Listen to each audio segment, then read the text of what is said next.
Greetings and welcome back, ladies and gentlemen, to the 41st episode of The Angry Chicken, the Hearthstone podcast. I am Garrett Weinzerl, and I am joined today, as always, by Willie Dills Gregory and Miss Jocelyn Moffat.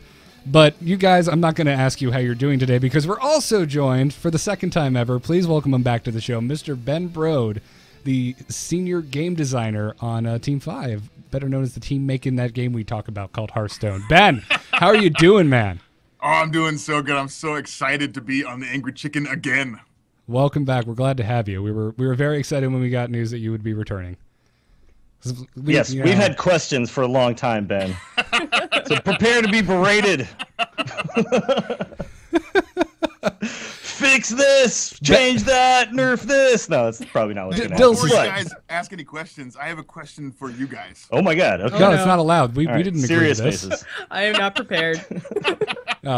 Shoot. So my question is, maybe it's not maybe it's a suggestion. I don't know. When during your intro, which I love, by the way, is there like a Windows error sound during the part where the dwarf says, "I've got a huge gun"? It sounds to me like there's a Windows error sound right there. I have no idea, but I will tell you this. This is a spoiler alert. There's a new version that's like basically done. I just have to export it. Yeah.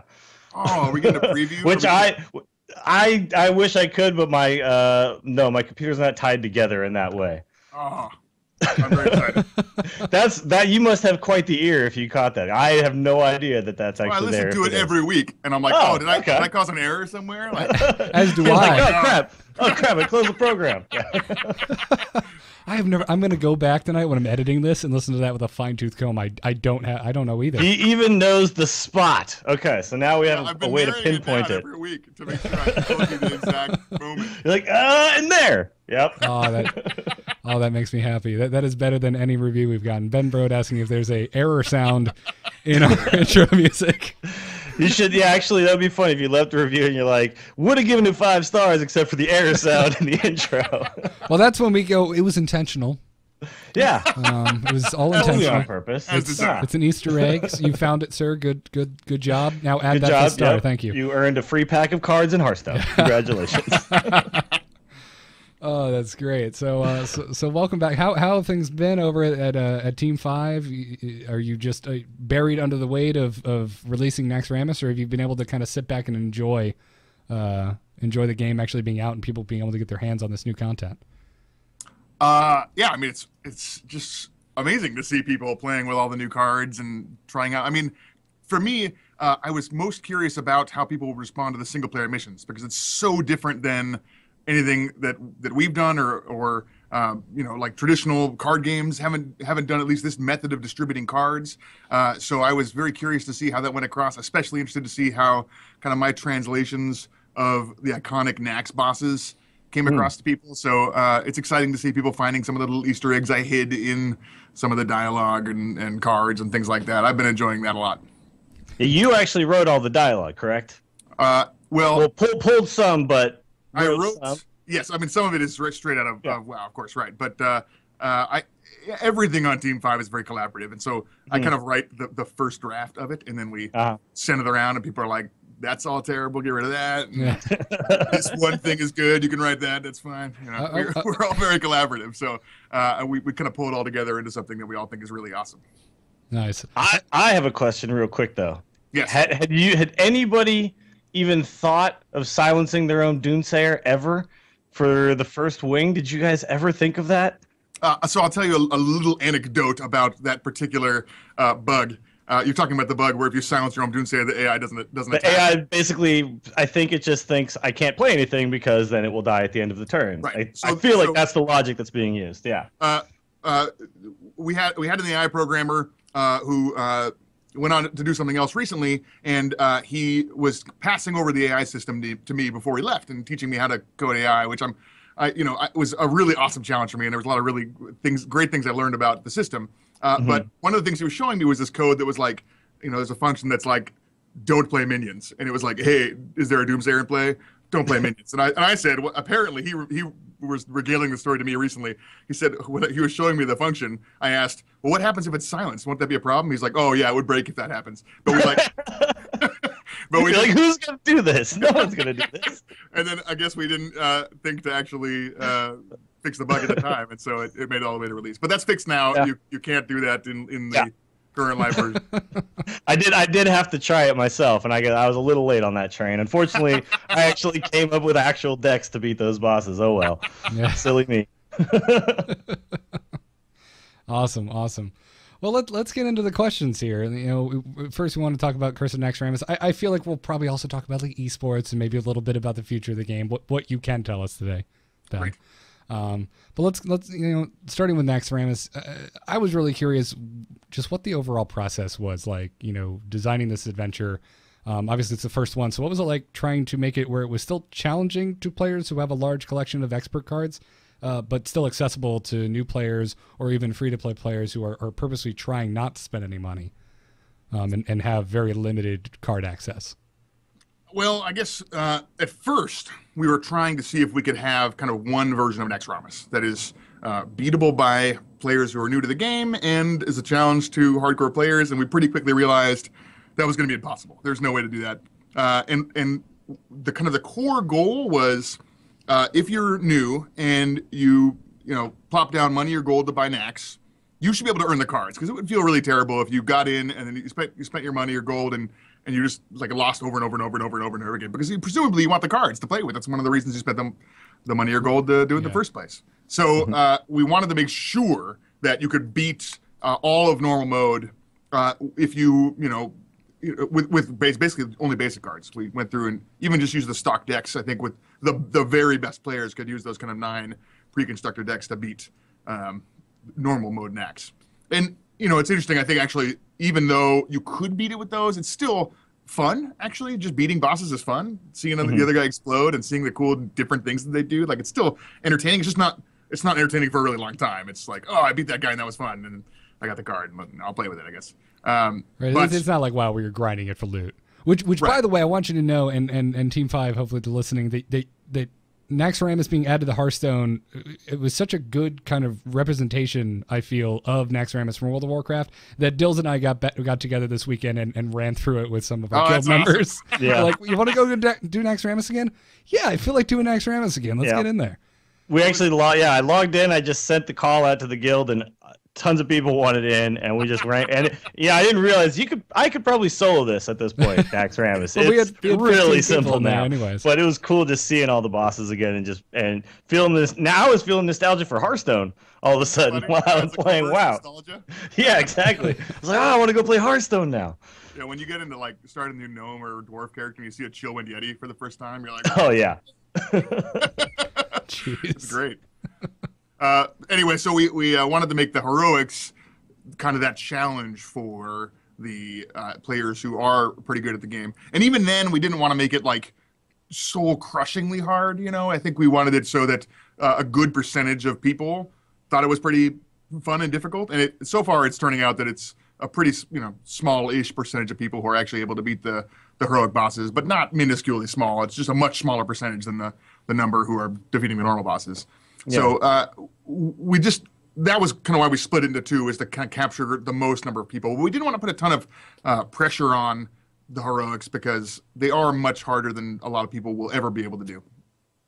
Well, okay, so you guys know the numbers. Do you think it's that they're actually just really difficult, or do you think there are just people who go in, beat regular, get the cards, and then bail? Like, they're just there for the cards? Is there... You mean normal mode or heroics? Yeah, just like they beat normal mode and they're like, they don't even try heroics. Do you see a lot of people just not even trying the heroic version? There are some people. So it's interesting. I have stats for the number of times people try before they beat a boss. So like the average number of attempts, and the average number of attempts before they give up against the boss. The average number of attempts same for heroic before defeating and before giving up. And then I have like the total number of players who have attempted this boss versus the total number that have defeated this boss. So I can see how many players are attempting heroic Fairlina versus actually defeating heroic Fairlina. So you can kind of see how many people like thought they might be able to or were curious about it, and then the much smaller number that actually was able to defeat it. Yeah. So I'm guessing Gothic hardest boss so far. I haven't looked at the military quarter numbers yet. Okay. I should have. We've only seen the numbers for the first 2 quarters. Okay. And in those, I think Fairlina was the hardest in normal mode, and I think Loatheb ended up being the hardest in heroic. That makes sense. Last time I checked. I believe that makes sense. I feel like Gothic was the hardest because, well, it was the only way. I spent like an hour on that guy. And all the other bosses, I like created a deck and breezed right through, and I just couldn't get it together. I was like, how do I beat this for so long? And I can't even remember what I did finally, but something worked anyway. Ben, can you lean over and check your stats and make sure Dills isn't lying? Did he spend more like 4 hours? I want to know. It's on stream. You can check yourself, Garrett. No, but I stayed up way too late. Though I figured, midnight release. That's fine. I just breezed through all the other wings, and then I get in there and I was like, 3 a.m. I gotta go to bed. What am I doing here? Is that the day that I messaged you from the bus on my way to work? And I was like, no. No, that was Saturday. That was just me hanging out playing a lot of Hearthstone that night. That was ladder time, right there. That was not ladder time because I wouldn't have gone to work on Saturday. That was next, dude. That was next. Oh yeah, well you're 3. Okay, never mind. Okay. Yeah, you're 3 hours ahead of me. So 4 hours ahead of me, 4, right? Yeah. Okay, yeah, that makes sense then. Well, Joss, do you want to take the next question? Absolutely. I definitely noticed, Ben, one of the first things when I logged into Naxx was that, obviously I'm a big Hunter player. So I was like, oh man, I can't wait to do that web spinner challenge. I'm going to rock it. It's going to be so much fun. Rogue and Druid. What? So I was just wondering if you could elaborate a little bit more on the reasoning behind only giving 2 class challenges at a time. Sure. Let's see. I think there was... we talked about a lot of the different ways that we could get the cards out. We knew we wanted to do a bunch of missions. We knew we had about 30 cards that we wanted to release. And so kind of figuring out the configuration of wings and where the cards would be to make sure that we got all 30 cards out within the 5 weeks of Naxx release was tricky. And the idea from the class challenges came out of that, basically, because we only had 15 missions and 30 rewards. So we kind of did this cheesy thing where you get an extra card per wing. You get 1 card per boss, and then we throw a chest in there, and you get that 1 extra card per wing. And then we still had a bunch, of extra cards we had to give out. So we made the class challenges, and we could have released them kind of all at once, but they would all come kind of at the end of all of the wings because they're based on bosses that you haven't fought yet for a lot of them. And so it would be, a couple neutral minions, a couple neutral minions, a couple neutral minions, a couple neutral minions, 9 class cards and a couple neutral minions. And that felt like it was not spaced out very well, I guess. So that's why they ended up just a couple per week. And the reason that they're organized the way they are is because we tried to match like a fun deck concept against a deck that would be fun to play against. So we felt like the web spinner challenge would be fun against Loatheb particularly. Right. So those are the kinds of that's kind of why it all ended up spacing the way it did. But it was tricky to get them all to fit in the right spots, I guess. Yeah. Was there any concern for the meta when you guys made that decision? Like you're going to screw it up and some classes will suddenly be way better than the others because they have the new cards? Question stealer. We definitely knew that would be a little bit weird, but it's also only kind of a week per strange period, sort of. So it's weird for this week, but then it's kind of different the next week and different the week after that. There's something kind of exciting about that too. So yes, it's somewhat strange and somewhat interesting, and I'm not sure necessarily how it all is shaking out at the end. There are things that I think it's cool in some ways because like this week I was like, oh man, I can't wait to build a Warlock deck and try out Voidcaller. And next week I'm going to be excited to try out the next thing that's coming out. And I'm super excited to try out Avenge in the final week. So. Oh yeah? Okay. Makes one of us. Wait, Jocelyn, that's not your question. What are you talking about? That's a totally different question. You still ask this. Which one? This one? Yeah, the order. That's the... Well, he just answered that. How did you decide to... Oh, he answered as part of the other question. You're right. You're right. Yeah, you're right. No, you stole my increased win rate meta question. Oh, did I elaborate too much on the question? How dare you? Well,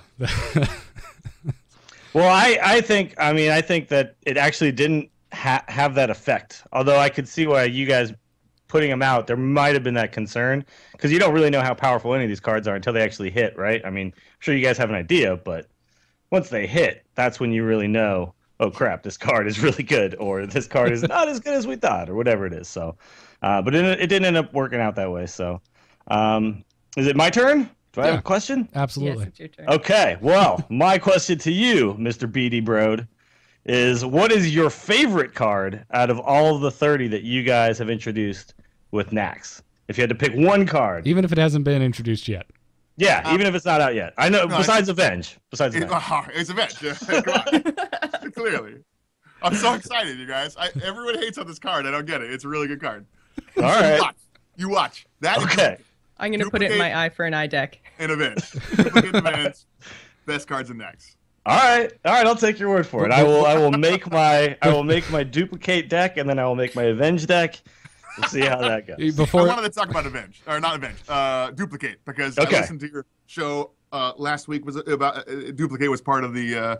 Yeah, it was last week or a couple weeks ago or something like that. Yeah. It got no love, and I wanted to defend Duplicates, give it a little bit of love. All right. And the reason I think Duplicate is cool is because, I think actually Garrett, I'm calling you out. Do it. You said you're getting line behind Twitter and YouTube comments. I think you said there was no card advantage for casting Duplicate because the guy dies and you lose Duplicate, and that's 2 cards down, and you get the 2 cards back from Duplicate. Right. But you're breaking even at best. So that assumes that your guy wasn't going to die otherwise. But if that guy's going to die anyway because your opponent casts something on it or trades a guy into it or something, then it's not really a lost card. It was going to die anyway, and so you were going to lose that card. It's kind of a sunk cost, if you will. And so Duplicate ends up giving you 2 extra cards, and it gives you potentially, depending on how you set it up, 2 cards that you would really want to have more than 2 of in your deck. So I mean, maybe you feel like I don't know, what's a great card? In a mage, yeah. Maybe, I'm not something great. Karen, whatever. Karen's a great card. Maybe you wanted to have more than 1 Karen in your deck, but you can't put more than one in your deck. You could put 3 in your deck, started with Duplicate, whereas you may not want Arcane Intellect can only get you 2 cards that you were capped on or whatever. And presumably some of the cards in your deck are better than others, and so Duplicate will break the rules of getting you more copies of cards that are much better than other cards in your deck. No, I'm not saying it's the best card ever, but it's better than you guys gave it credit for. Sure. No, and I think I said that in Arena I would take it because in a way it acts as card draw because it replaces itself with that and then an extra copy. And sometimes in Arena there's cards that you pick for card draw that kind of suck, but you're like, I need card draw. I need it somewhere in my deck. And this is a card that could potentially give you 2 good cards. And I have tried it in Arena, and I'll say this, it's good in some situations, and I'll give it more credit than I gave it at that moment after playing with it a little bit. Still not convinced, though. I'm still not convinced. Next wing is Mad Scientist, right? Yes. Yes. I think this next wing is going to have the biggest impact of any wing of Naxxramas as far as cards on the meta. More than Nerubian Egg and Haunted Creeper, huh? Yes, I think so. Okay. I'm going out on a limb. I'm excited. We'll see if I end up being right, but I think that will be the case. I think Lotheb was just the biggest. That was just bang. Here it is, Lotheb. Everything's different now. Or I guess everything's different, but everything's the same because every single deck has it, basically. Well, no, every wing had a big effect. I think this wing will have the biggest effect. You make some good points about Duplicate. And another point that I heard multiple times on Twitter and in the comments on the VOD this week was that, yes, it might not be pure card advantage. I kept getting in fights with people about Duplicate versus Thought Steal. They're like, it's just Thought Steal's good. Why isn't this good? I'm like, because Thought Steal always gives you 2 cards for 1. Always. Under no circumstances does it give you any less than 2 for 1. Sure.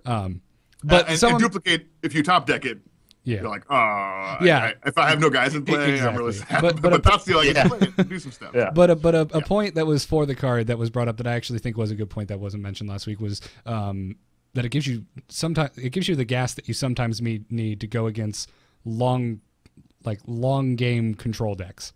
Sure. Mm-hmm. And that was something we hadn't even considered. I'll tell you something interesting about the design of Duplicate.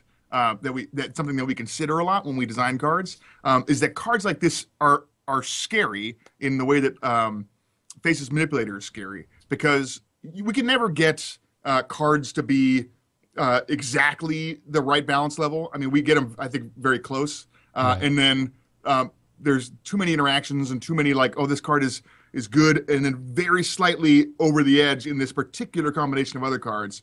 And cards that copy cards, they highlight our balance mistakes sometimes. Mm-hmm. So Faceless Manipulator, when you play it on a guy who's over budget, then or too good, then you have two of them. Well, that makes us, it highlights these kind of errors in balance. So they're very dangerous cards to do, but I think very exciting cards to do. So they're too fun. You can't not have that card. No. We like doing dangerous cards too. I mean, it's part of the fun of card games is pushing the limit and trying new exciting ideas. And this was kind of a experiment in that realm. And I think it's also one of those cards that we'll see certain combinations of things may end up pushing it over the edge someday. But I think once you guys had nerfed the secrets so that they can't proc on your own turn, it made a card like this possible.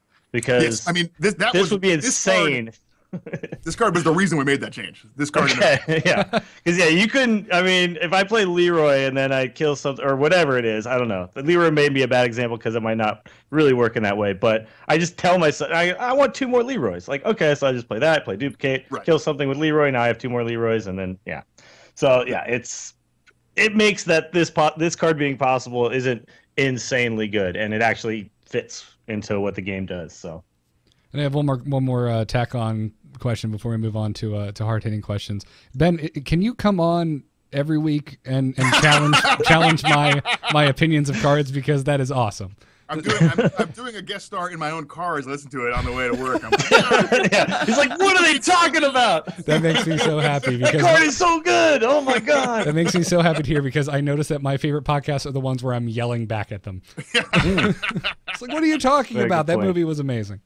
Very good point. I loved TMNT. It was great. You guys are insane. Before we move out of Naxx, I'm curious, what did some of the cards look like during development? Like, did they have different stats or different card effects? I mean, you just mentioned that the secret change was made kind of because you saw duplicate coming down the pipeline. You're like, oh, there's a bomb coming, people. We need to change something. Were there any big differences other than that between the cards we see in the finished product and what they look like on your drawing board? Absolutely, yeah. I mean, I was looking at the original pitch for Naxx just recently. We have this cool program at Blizzard called /Learn, which is this opportunity for different people to talk about all kinds of different topics about game development, design, art, programming, and different people from the company and from outside the company kind of schedule almost like a lecture sort of, and they get up in our theater and talk about whatever cool thing that they worked on or idea that they have.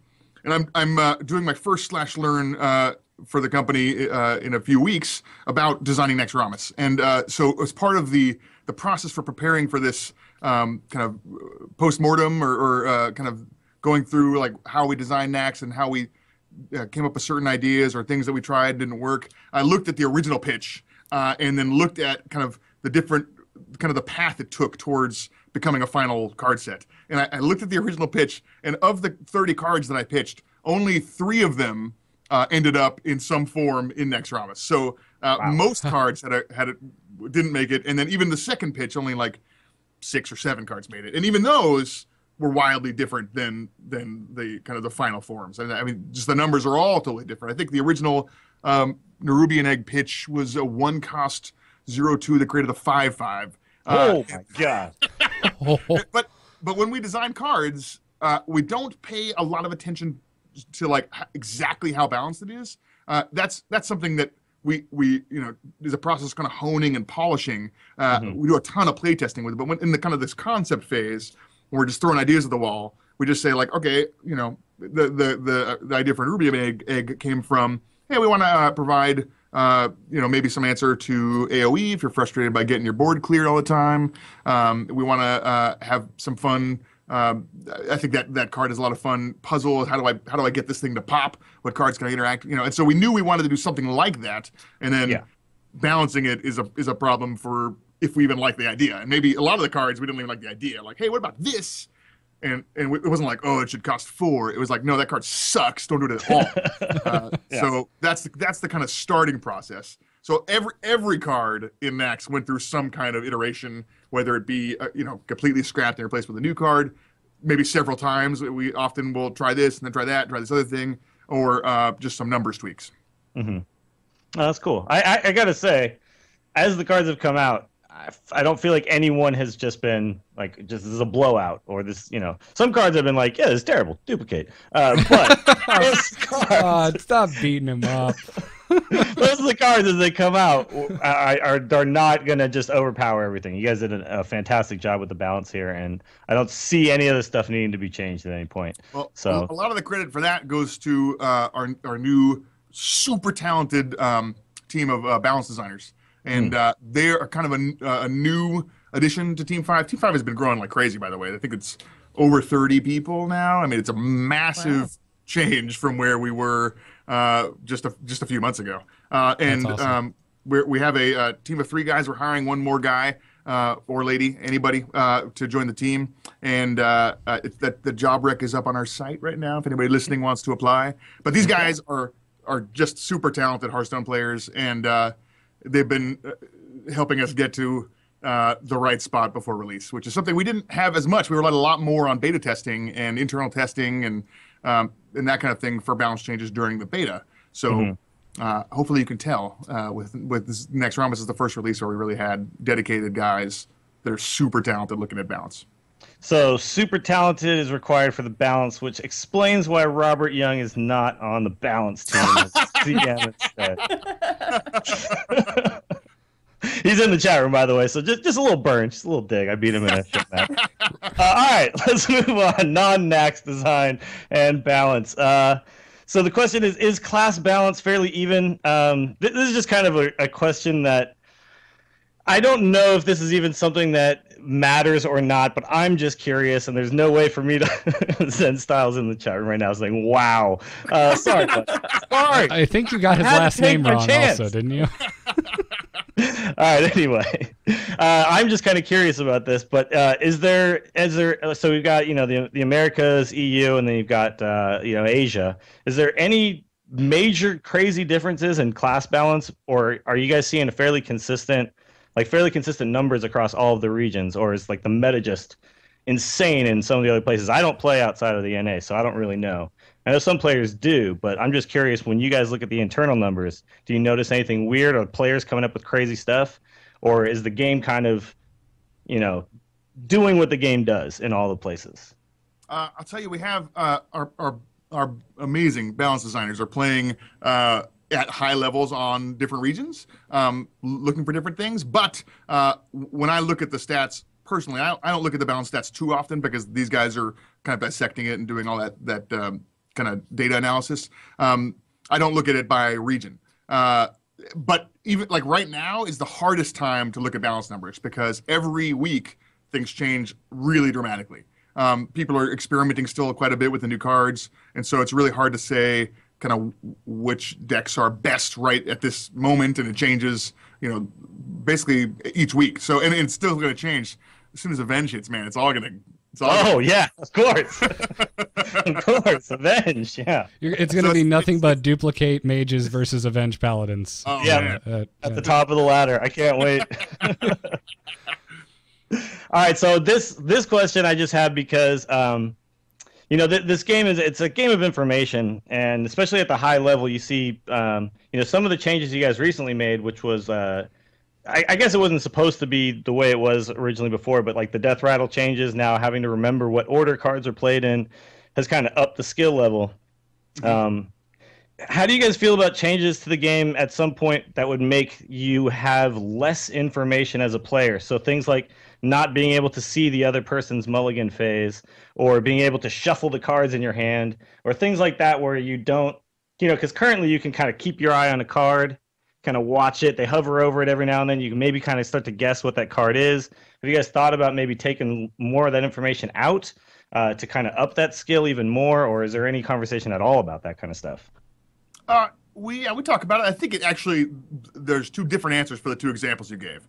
As far as the mulligan, showing your opponent's mulligan, I think it's cool to watch them mouse over their cards, but it's definitely something that we've talked about as far as postponing showing the information about when the mulligan happens.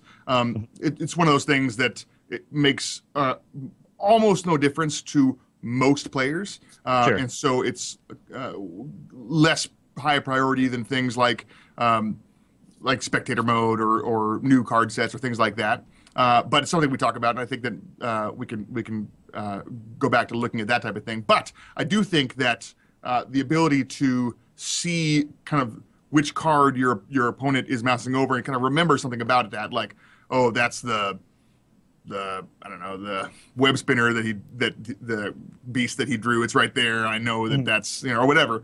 I think that's interesting. I think that like having it's kind of a different type of skill Sure. that is not traditional, I guess, in this type of game. But I think it's interesting. I definitely like that you can be a little bit better if you're better at paying attention to those types of things.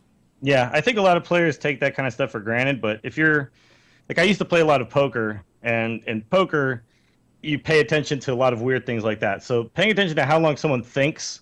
Like, Sure, yeah. So, sometimes people will think for a long time on 0 mana and they're warlock, and you're just going, hey, you just told me that you have Soulfire in your hand. I don't know if you realize this, but now I absolutely know that you have Soulfire in your hand because it's sitting there on 0 mana.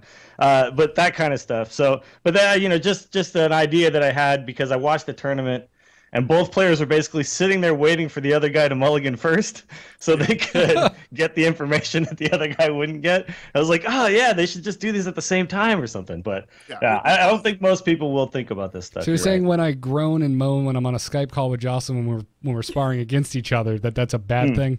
When I go, you're tipping your hand. Oh, dude, you give me so much information. It's mostly the screaming at me as soon as I play a card. May have been trying. What? I'm sorry. What was that? Different cards out means that you definitely have 2 playable cards in your hand, right? And that's already some information. I think that's really cool. I like that, and I don't know. You can even sometimes bluff a little bit by pulling out a card that they don't. I don't know. There's definitely a lot of stuff there to think about that is different than other one-on-one games. I think usually. Yeah, I like some of the stuff we've seen recently where tournaments are being played where they could see each other. Because I think like that's this game where I can look across the screen and see your face, and play a card and then watch your face and watch how you react. It's kind of unique to Hearthstone, right? I mean, you couldn't play a game of StarCraft like that; it'd be ridiculous, right? Your focus needs to be on the board all the time. Can you imagine a game of StarCraft where you would chat with your opponent? Like it just doesn't.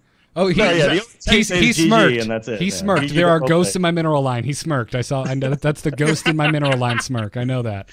And the Leroy bluff is big. I don't know if you guys know about the Leroy bluff. Even if you don't have the shadow steps, you just play the Leroy, say well played, and then you just wait. Maybe they concede. Big time. One of my friends at QA was telling me about a game he played back in the old Unleash the Hounds days, where where it gave all your beasts +1 attack and charge, and his opponent drew a card and then moused over every one of his beasts like this, and then pulled out a card and said "well played" and just held it there. And then as the timer went away, he conceded finally because he was just trying to bluff that he had the Unleash the Hounds. Yeah, he's like, I'm counting up all my damage right now. That's what I'm saying. Yeah. That's awesome. Oh man.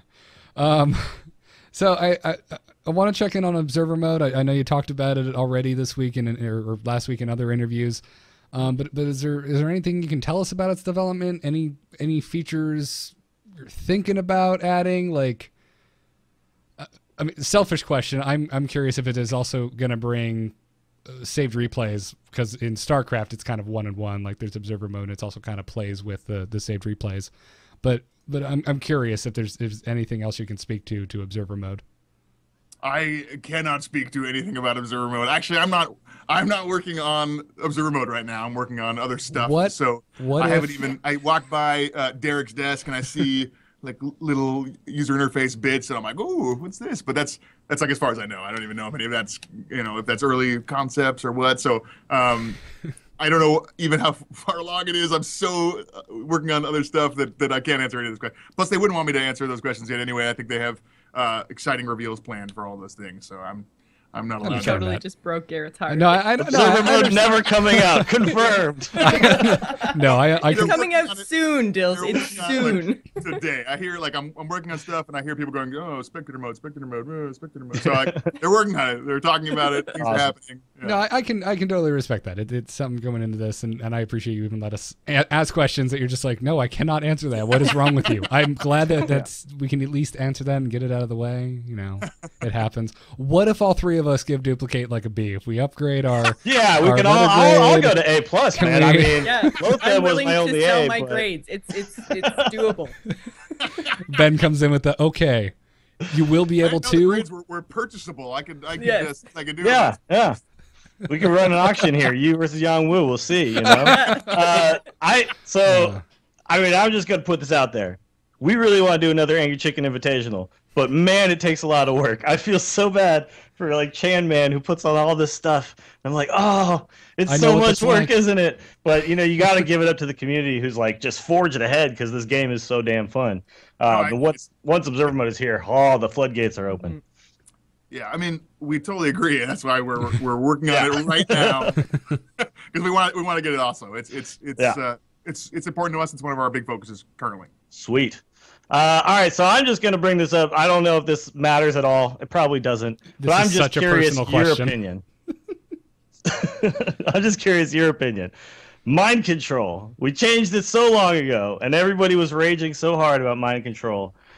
And I gotta say, I was one of the ones who said, oh, they're going to change it to 10 mana. I know right now. That's what's going to happen.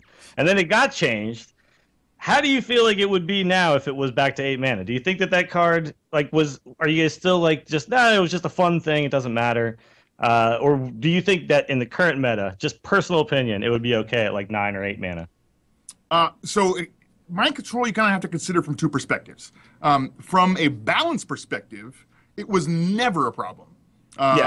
It was always probably okay, and that wasn't why we changed it. Mind control we changed from a fun perspective. Mind control had one of the biggest tear your hair out moments in Hearthstone. It was not often fun to play against, and we got a lot of feedback and just personal emotions from playing against mind control that we felt like we wanted to appear less often. I think it's a cool effect, and it's one of the cards that this is something that's I think kind of interesting. There are cards in the game that are meant to kind of just get you excited about the idea of collectible card games. When you think about when you first start playing, you're like, okay, there's a Murloc who's got 2 attack and he's got 1 health, and I attack with him, and then this guy's got 3 attack and 4 health, and this guy's got some numbers, and this guy's got some, and this is a spell that deals 6 damage, and this card makes turns 15 seconds long. What? it changes everything. All of a sudden, you're like, what else could this game do? Mind control is a little bit like one of those cards.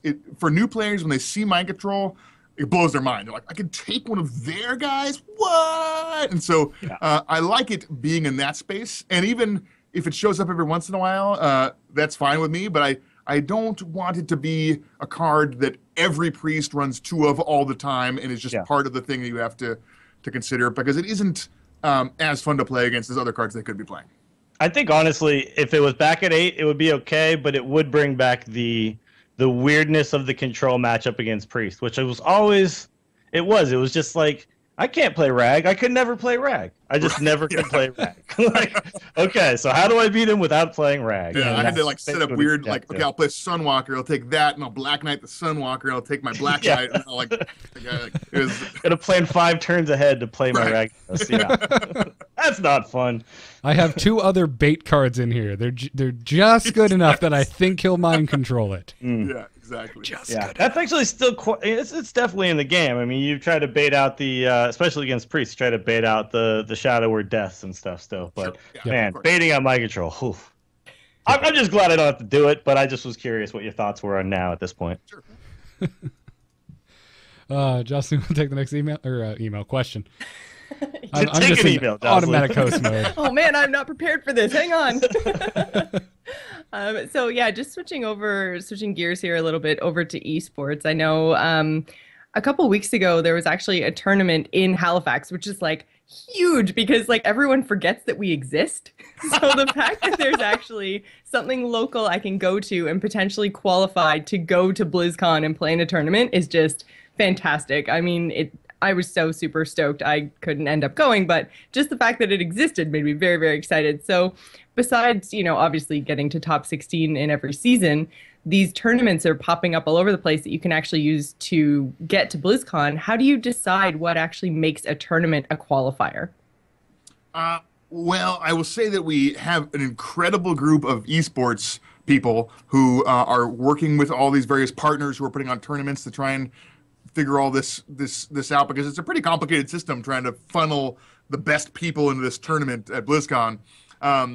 So I don't know how they do it, but I'm glad to hear that they're doing a good job, or at least it seems like they're doing a good job, because they're really great, awesome people, and they care a lot about the tournament scene of Hearthstone, and it's a really fun scene. I mean, it's just so exciting.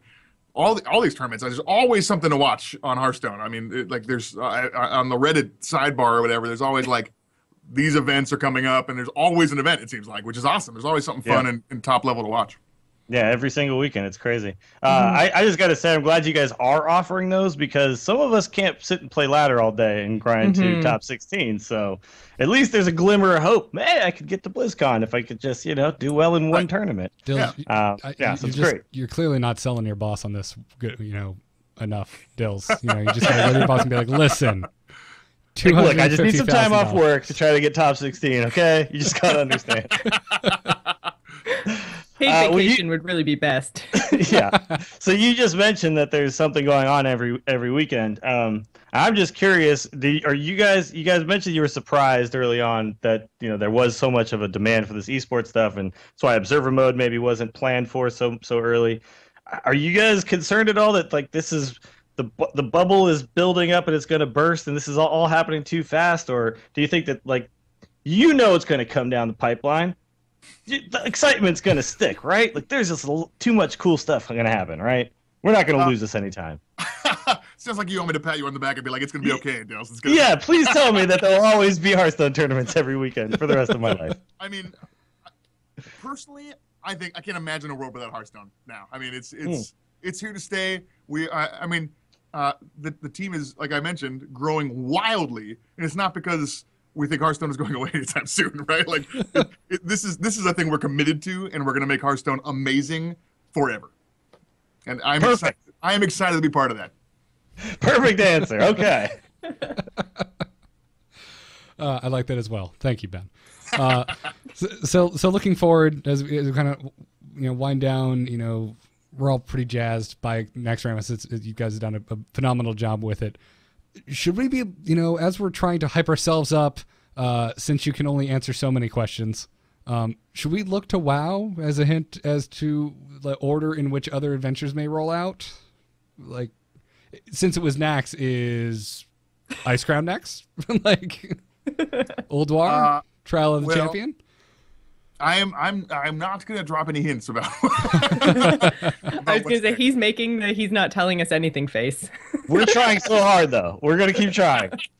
I will say that adventures as a concept are something that is I don't think has ever been done before like we've done them. And so we were very interested to hear what people thought about this method of delivering cards, because it's a much smaller infusion of cards into the metagame than traditional card games deal with, and it's got the single player content and a lot of dialogue, and so that's one way of doing it. And then we also have this other way of doing it, which is going to be next, which is the new like a more traditional expansion, and with more cards. And so we kind of have, and there's even other ways that we could consider releasing cards.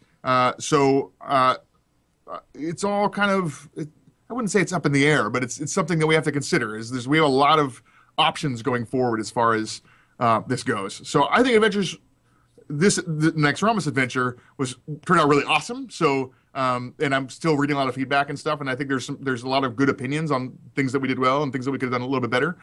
So we're always reading that stuff and thinking about the future and how to give people what they want. That's great, because it's true that you guys aren't stuck in one way to release cards. You can do whatever you want. Just online game, adventure mode, big releases, all of that stuff. It's great. Right. So speaking of that, this game's been out. It was out for Well, I guess it felt like it was out for a lot longer to people who were in beta right from the get-go, but and obviously to you, you've been playing it forever. God, for those us privileged few, it's been terrible waiting. Oh my God. God, we waited so long. But yeah, but the game's been out for a little while, and we're just now getting basically the first new set of cards. If it was like the ideal world, how often do you guys think you would want to put out new cards, no matter how you do it? Would it be a couple times a year, or do you think like more than that could even be viable? That's a tough question, and one that we talk about all the time. And I don't know that we have like this is correct. Like if you do it every 700 days, that would be perfect. There is no like correct answer to that. I think everybody has their own kind of different number for that too. People who are playing it a ton, they could probably use cards every 3 weeks, and people who play it once a night, probably could use cards once every year. And it's tough to satisfy all of those people. There's a risk of releasing cards too slowly. That is, I played with all these cards and I want more, and I'm burnt out of what's currently there. And the risk of releasing cards too quickly is, I'm playing every night, and every time I log in and play, there's different cards, and I don't know what's going on, and I can't ever build a deck that I feel like has any chance. And it's frustrating. So the balance between kind of having a vibrant and exciting environment for top-level players to play in, and not kind of alienating new players to the game, or players who don't play a ton, that's a tough thing to do. I think that we have good strategies on how to make everybody happy. So we've already released the adventure, and we are doing kind of a traditional expansion next. And the adventures allow us to infuse the meta with new stuff without having a ton of new cards. So hopefully that allows us to release things faster than we would if we were doing only giant expansions. So that's kind of our current plan. But like I said, I don't know that there is a perfect number, and it's something that we're kind of experimenting. Hearthstone is a unique game in both the game and in the audience for the game. I think there is nothing that's ever been as accessible as Hearthstone, and so we have a lot of players of all different types, and we have to think about all of them. So anyway, we have good ideas, I think, and we're going to continue to refine those ideas as we do these experiments going forward. Okay, cool. It's good to hear. That's I just want to make sure. Are we okay on time, Ben? Yes, you're fine. Okay. Do you mind if we He's not leaving till we're done. I can tell. I want to grade some cards. You want to grade some cards? If you want to stick around and grade some cards, we would love to have you. A+. This one's an A+. This one's also an A+. Oh, this one. Oh, A+. Yes. I'd like to ask you a couple, off the beaten path questions, and some that are maybe follow-ups to other interviews that have happened in the past week, if that's all right. Sure. Okay. This is Dills. You got to have your really personal, selfish mind control question. This is my my selfish question. Garrett. And I'm going to preface this by saying I don't think I'm going to get a straight answer to this, but. Has there been any discussion or is there any chance for tools to allow for competitive play of limited Hearthstone? Because I play Magic. My favorite way to play Magic is limited. And I would love to be able to do like a proper arena tournament.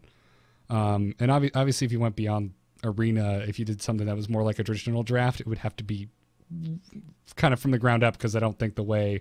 With the class-specific limitations of the cards and only 5 cards per pack that you could do like a draft. And just crack a pack, pass it around. But is that something that's even, is it being discussed? Or, obviously, in this hour that we've already spoken to you today, you guys have a lot on your plate. But yes. I'm just curious. Yeah, there's a reason we grew the team dramatically, and it's because we have a lot on their plate. That particular thing, I've heard a lot of people request. So it's something like, well, maybe this will excite you. Something that Young Woo is always telling me he wants. So good man. It's the thing that would be really cool to do, but is one of those kind of things where like, okay, is that the kind of thing we do before spectator mode, or or maybe later. And there's it's not just those two things on the list. There's a ton of things that are, I think, going to make the game a lot better that we are looking at doing.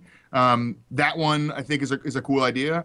There's some challenges in the way that we would do that, as far as just user interface, getting it all in there and managing maybe your arena deck proper, and then your like arena deck with friends, and there's some other kind of weirdness going on there. So it isn't just, those are the kinds of features. This is something I've learned about game development. Anytime you say, oh, you just do this thing, like just add this one, feature. Like it's really complicated. There's tons of things that you have to just kind of, all these edge cases, all these weird.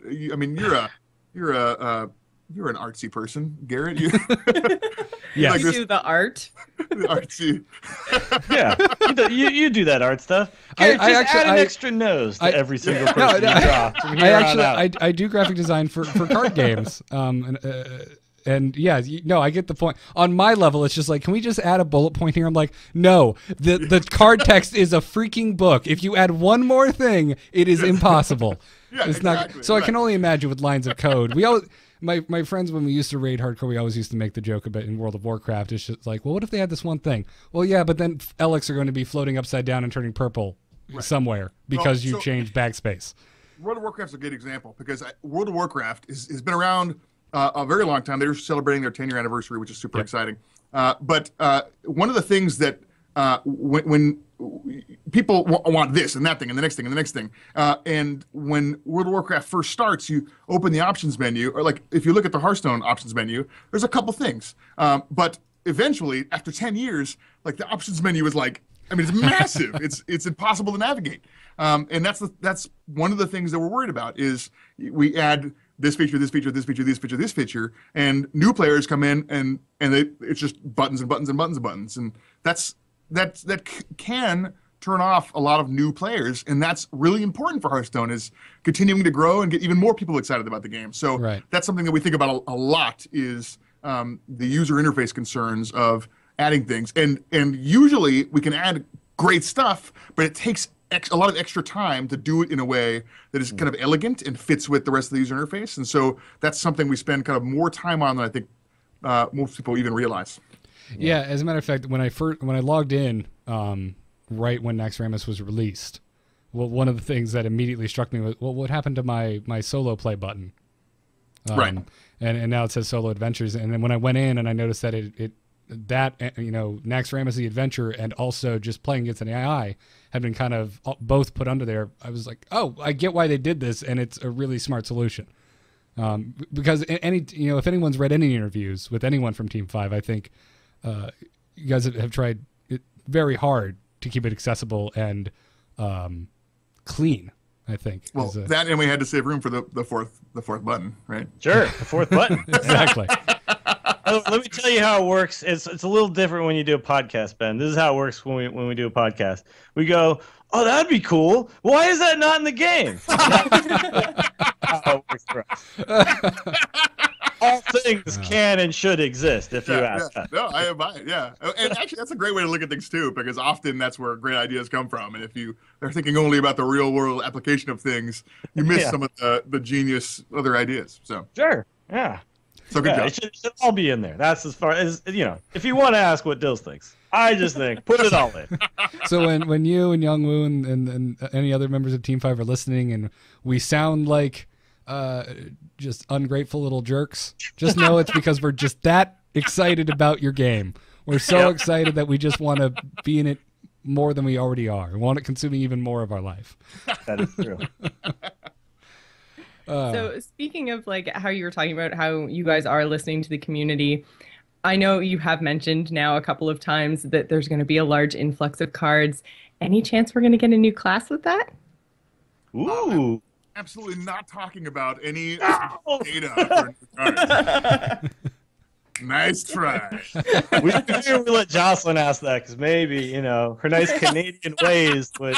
I just thought I'd slip it in there, all just nice and. Damn it! I tried, guys. I tried. You saw.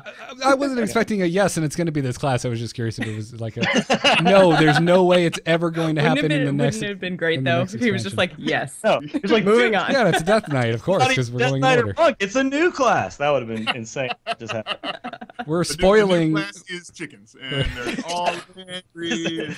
Wonderful. Chicken. Yeah. Actually, you guys should do that. You got your dragons, and we were talking about having undead. You could just have farm animal, characters. That's a beast. Oh, All right, so this is something that we got from somebody else, but we're gonna ask if you guys would ever release like official stats to the people, the stats that you guys look at. Is there any plan ever to kind of let that stuff out? And I mean, you guys do release like here's the top 100, and that stuff isn't really readily available to everybody. But what about like Warlock is winning this percentage of the time, and Priest is winning this percentage of the time, and rank 5, and this many people are legend ranks and that kind of stuff. And even stuff a little bit more in depth about each game that you play, like how much mana you spend, how much you wasted, how many cards you drew, what was left over, just like that really nitty gritty stuff that, I mean, I don't need, but someone who plays at a much higher level would. Total stats nerd. Closet stats nerd, Dills. Thank you for thinking of everyone else, Jocelyn. That was such a kind consideration. He's like, I have no interest in this, but I know Dills and Garrett would love it. I'll tell you that the behind the scenes stats. I don't know what we could do with that in the future. I have to go talk to some guys about that. I will mention that you're interested in it. But as far as there was another type of stat that you mentioned. There's like the class balance stats. Class balance, like how many people are certain ranks. Oh yes, that one. I do think we should talk about that one, because one of the things that I think is hard to a lot of people don't realize is how few people there are in each rank as it goes up. So like legend players, there are very few of them, but there's also very few rank 1 players. There's very few rank 2 players, and like the curve isn't just like there's this many people in rank 25 and this in 24 and so on all the way to legend. It's like this, and so if you're rank, I don't know, 10 or whatever, you're one of the best players. Like it's not easy to get up there. Most people are not doing it, and you should feel better about it. So that's something I think we can do a better. I've been arguing better job of messaging is how actually good you are. I mean, a lot of those people don't feel like just today one of the guys on the team was like, oh, I'm not that good. I'm only rank 7. I'm like, bro, rank 7 is higher than almost everybody. Like that's pretty good. And so maybe kind of helping people really feel like they are doing as good as they're doing, those kinds of stats would help that for sure. So that's just something that we're, maybe we'll find some great way to message kind of really how good you are. But I'm not sure the right way to do that just yet. Well, you just did it. You did a good job right now. Our whole chat room feels about my Hearthstone so life.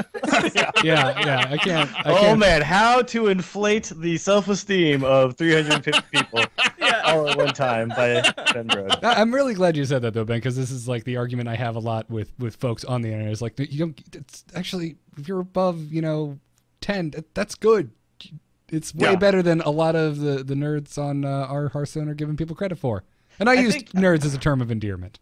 I think it's there's the peer pressure that comes down from the highest level, and it's just, this is what you got to achieve, man. And that's just something that's perpetuated by the community, not really by reality. It's in StarCraft too. It's like it happens with every game. When I play PvP in World of Warcraft, everyone's like, oh, you've never gotten, whatever stupid title, and no, I never did that, man. Sorry. But I had a lot of fun. You never got High Warlord, which you could only get for a very short window at the very beginning of the game. Oh, noob. No, but at one time I won a Wrathy Basin, so whatever. Nice. Well, that's good to hear, man. I appreciate that, because it's been. I really do think that there's people who are better. Like I'll play towards the end of the season. I'm generally somewhere around 5 to whatever. Like that's generally, I usually don't actually go much past that, because it's just a little grindy for me. But the people who play really good, at that point. Like, no one's making mistakes against me, and they're all really hard to beat. So are at that level. I even think there's less people at rank 1 than there are at legend. Like it's because of the way that the matchmaking system works, kind of funnels you down, and then you can't go back once you're in legend. Sure. So it's very few people. I mean, it's just if you're up at that ranks, you're really good. You're really good. Congratulations. Josh doesn't need to hear that again. Jocelyn's just gonna record this and put it on one button on her desk every time. She's just like, every time I lose, it's just gonna be Ben saying, "You're really good. You're really good. You're really good." You put it in a voice box and you open up your Hearthstone pillow and you put it in there. So when you squeeze it, it's Ben Brode saying you're really good. There you go. I'm gonna make that. Done. Well, Ben, it's been wonderful talking to you. So unless you want to stick around and review cards with us, we'll. No, I do want to, but I can't. Yeah, no. You've been as just like last time. You've been very generous with your time, and it's been great, man. I love that you just you came on here and you invited us teasing you about Duplicate. That just made that made my month. I'm glad to know that you guys all, like, there's a bunch of you guys who actually listen to the show. I got a bunch of people who tweet at, all of us as a show and each one of us individually about things that we said on the show, and you want to have a good dialogue with us. And I just really appreciate how the entire Team 5 and just kind of Blizzard as a whole, you guys just really embrace the community. I mean, Lindsay popping into game night the other night and saying what's up, all that stuff is amazing, and you guys are just fantastic. And you make a really good game. So end of gush. There you go. What he said. And I'm not just saying that because she's listening right now. She's in the room right behind me. But yeah, the team is Team 5 is great. I mean, it's a great team. I love working on Team 5, and it's all a bunch of really awesome people. Cool. But you didn't ask me about the Echoing Ooze. I specifically wanted to talk about the. Well, are you gonna rap? Are you gonna do the ninja rap? Because no, I'm not gonna do the that ninja was rap. that was the requirement. I will set you up for that joke if you step up to the vanilla ice coated plate. It's not a joke. It's not a joke. It's an interesting development. Oh, really? I forgot to tell you as part of the the history of the card. That one in particular had an interesting history. So I was going to impart the tale of the Echoing Ooze to you. That's what you get for attaching an image of the second Ninja Turtles movie, because I was just like, I took it as a joke. I was like, oh, that's funny. So Ben, what is the story behind Echoing Ooze? Oh, I'm glad you asked. So that card had more iterations than any other card in Naxx, and it started, I think, as a card that said Death Rattle, summon 2 copies of this guy, which means you can't really ever get rid of it really unless you silence all of them, because every time you kill it, 2 copies come up, and then you kill 1 and 2, so it kind of it grows ridiculously. And that one didn't work out. It wasn't as fun as we hoped it would be. And the next iteration was we tried a lot of versions of this, but it was something like a 6-cost 1/1 that said. Maybe it was it was the same card. Death Rattle, summon a copy of this guy. But it was 6 copies because we tried to balance it so hard because we really liked the idea. And somebody discovered the combo because as soon as it dies, it summons another one. Someone discovered that you could play Warsong Commander and then give them all charge and then just mow down every guy on their side of the board. Oh my god! And then you had a board full of these guys that were impossible to remove. So we were bummed because the card, we were like, oh, this card's so fun, except for this combo. And so then we ended up trying a couple versions of the Echoing Ooze as you see it today. I think actually it was not an ooze back then. It was the marauding Geist or something, because they're trying to get that Geist like hopping on you thing from Naxx in there. Mm-hmm. Oh, okay. And then it became, once we realized that we wanted it to split only once and be really fun to put buffs on, that's when we kind of came up with the current design for the card. But that combo is. Sorry, what happens if it gets Tink Mastered? Does it lose its ooze? Everyone wants to know. Emailed to us. It's no longer an ooze. It's a squirrel or a dinosaur, and it does not split at the end of the turn. Excellent. That's what I thought. Okay. Yes, that's what we assumed. We haven't had a chance to test it. For all of you guys theory crafting your ooze Tink Master decks. Yeah, sorry, it's not gonna work. I gotta say, I think you guys landed on something pretty good, because it's one of those cards that's really cool, but it's going to take some figuring to make it really good. It's one of those, like, you got to figure out which deck does this go into and how does it belong and how does it fit, and I mean, it's not that hard. You buff it and it's really good. Yeah.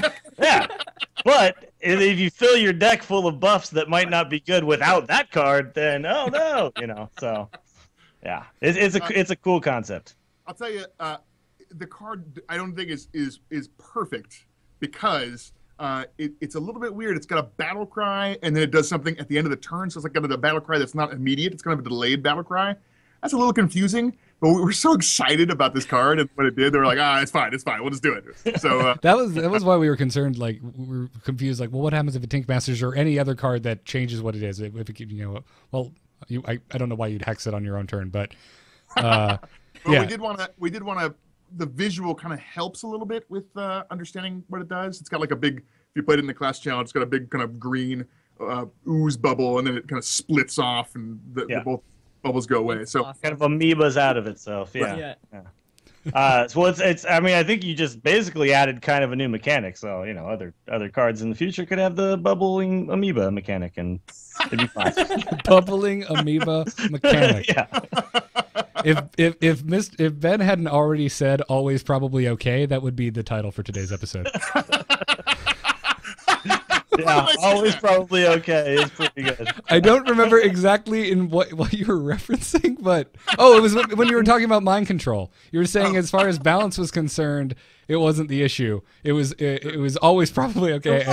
And as you said that, I was say it like that. Yeah. As you said that. I was typing that in the show notes. I was like, this is so the title for today's episode. It's done. It's set. Print it. It's me hedging a little bit there. Well, Ben, again, thank you so much for joining us. Thank you so much for having me. If I can embarrass Jocelyn just a little bit, she today I was talking to her. She's like, "Oh, I'm nervous. I missed Ben the first time I was on, and I haven't interviewed a BlizzDev before." And I was like, "Jocelyn, if Ben didn't work at Blizzard, we probably would just absorb him into the show because he just fits. He gets the vibe. He understands it." Oh man, I gotta tell you, I love the show so much. I felt like I wanted to do my own podcast, and so on Team 5. We set up a Team 5 podcast. Really? No, it's not going anywhere. Everyone just got really excited for about 5 seconds. But a couple of us sat around with a microphone and chatted about things and some of the development processes and played Hearthstone Taboo, and it was a lot of fun. But we couldn't get the sound quite right, and we couldn't figure out a good format. But it gave me a ton of respect for what you guys do, and especially Garrett for hosting the show. I mean, it is not easy, and but I love listening to you guys. So anyway, great job. I wasn't fishing for compliments, but I will gladly keep what I caught. Thank you. I appreciate that. I agree. A lot. Jocelyn does a great job. I mean, Garrett does a great job. And Dills, he's Dills, and I'm just here. Well, yeah. Thanks again for coming on, Ben. Any final shout outs? Where can people find you when you're not ghosting on the show? Yeah, sure. I'm just going to shout out to my favorite homies on Team 5, who we just moved today or last Friday. Everybody got a new desk because we hired a bunch of new people, and we trying to put them all next to the people they need to be next to, and so everybody's got some new work neighbors. And I realized that there's nobody on Team 5 who I wouldn't mind sitting next to. The whole team is amazing, and I thought they did a really awesome job with Naxxramas, and they're doing an awesome job on upcoming stuff that is really exciting as well. So yeah, shout out to my homies on Team 5, and you can find me on Twitter. And I'm reading probably everything you're writing about Hearthstone. I go on Reddit often, and the forums and other places where people are writing things. I am reading them. Sometimes I search for Hearthstone on Twitter to see what people are just saying to their friends about Hearthstone. I'm like, what are you guys saying? I want to reply, but I don't. All good stuff, I'm sure. No one's ever complaining. That is not true. No love for Duplicate. No love at all. Duplicate still crap. A+, I mean. A+. It's an A+ card. There have been plenty of people defending that card on Twitter this week. That is true. So. Yeah. So, all right, Yeah. Ben. Well, thanks again. We hope to have you on again, and hopefully not too long. I would try and trap you here by saying, "When do you think you'll be on the show next?" And I'll be like, "That's when the new cards are coming." But I know I know you're wiser than that. Yeah. And I'll see you at BlizzCon, sir. Oh yes, you guys are all going to be there, right? Yeah, Jocelyn's excited. first time, Yes. and we're returning. Wonderful. I'm looking forward to seeing you all at BlizzCon. I have one other announcement that I can't make today, but I'm excited to make later, and I'll tweet about you guys when it happens. I'll let you guys know. Okay. Announcement of an announcement. Yeah. Intro just pulled a Johnson, everybody. I don't know if you guys caught that. That just happened. Wonderful. Well, thanks again, Ben, and we'll see you in November if we don't talk to you before then. Oh, hey, good luck against Heroic Elphazad, guys. Okay. Thanks. The face he made when he said that too. Oh man, it's coming. Have a good All right. one, sir. Thanks for having me on the show. See ya. Bye. Bye. Oh, and that is always. By the way, we should also shout out Zariah and Lindsay, who Zariah was in the chat room the whole time, and Lindsay was over there with Ben helping set all that stuff up. I think there's a few other people I didn't catch their names, so thanks to everybody who helped make that happen. Yeah. That was awesome. Yeah, absolutely. It's Ryan and Lindsay are both in chat room, by the way, doing like impromptu Q&A. Yeah, basically. Yeah, it's Like been chat room awesome. just lighting them up, and they're answering to the best of their abilities. Yeah. Oh, And I just want to say, I mean, like we have a few mods in there right now, but chat room, you guys have been freaking awesome all night. Like I had to just- like temporarily time out one person. yeah, like Good job, guys. good job. Thank Round you of so applause. much. You've all Our been community is wonderful. freaking awesome. Yeah, good job. Yeah, we thought it was going to get a little bit hectic in here, but Hugs all around. yeah, all around. Yeah, so it's a small group here. Then there'll be the big group on the iTunes. But you guys were, good job, everybody. Yep. The iTunes crowds gets to expertly craft their Yeah. trolling. They get to They sit can on do it for a whatever the few hell they want. days, We don't even know. And then all of a sudden it just hits you on Twitter. You're just like, oh, that hurts. Yeah, then Ouch. it comes later in the form of 1-star iTunes reviews and tweets. Yeah, which cannot be silenced or timed out. Nope. No, they cannot. Don't tell people that because then they're going to do more of them. Oh, sorry. Yeah. Also, your Which video. is so funny because I think even the one-star review that was in the Canada store is gone now. He changed it to a 5-star review because it was just a joke. Yeah, it was Wow. it was Oh, that's enraged right. plus 4 Yeah. stars. Yeah. Yeah, that's right. Yeah. I'm just like, what crazy iTunes are you? Oh, American. I don't iTunes. care, man. He didn't have to change it. That was the best thing I've ever heard of. Dills, your webcam is frozen. Just letting you know. Oh, that's interesting. Yeah, I don't know if you guys noticed it out there in podcast land. We didn't really get to talk about it at the top of the show, but that interview took up a lot of the time. So we're going to review the military quarter, and then that's the end of today's episode. We don't have enough time for emails, unfortunately. So Sorry, guys. let's get into it. Hit it very hard. Wanna blow something up?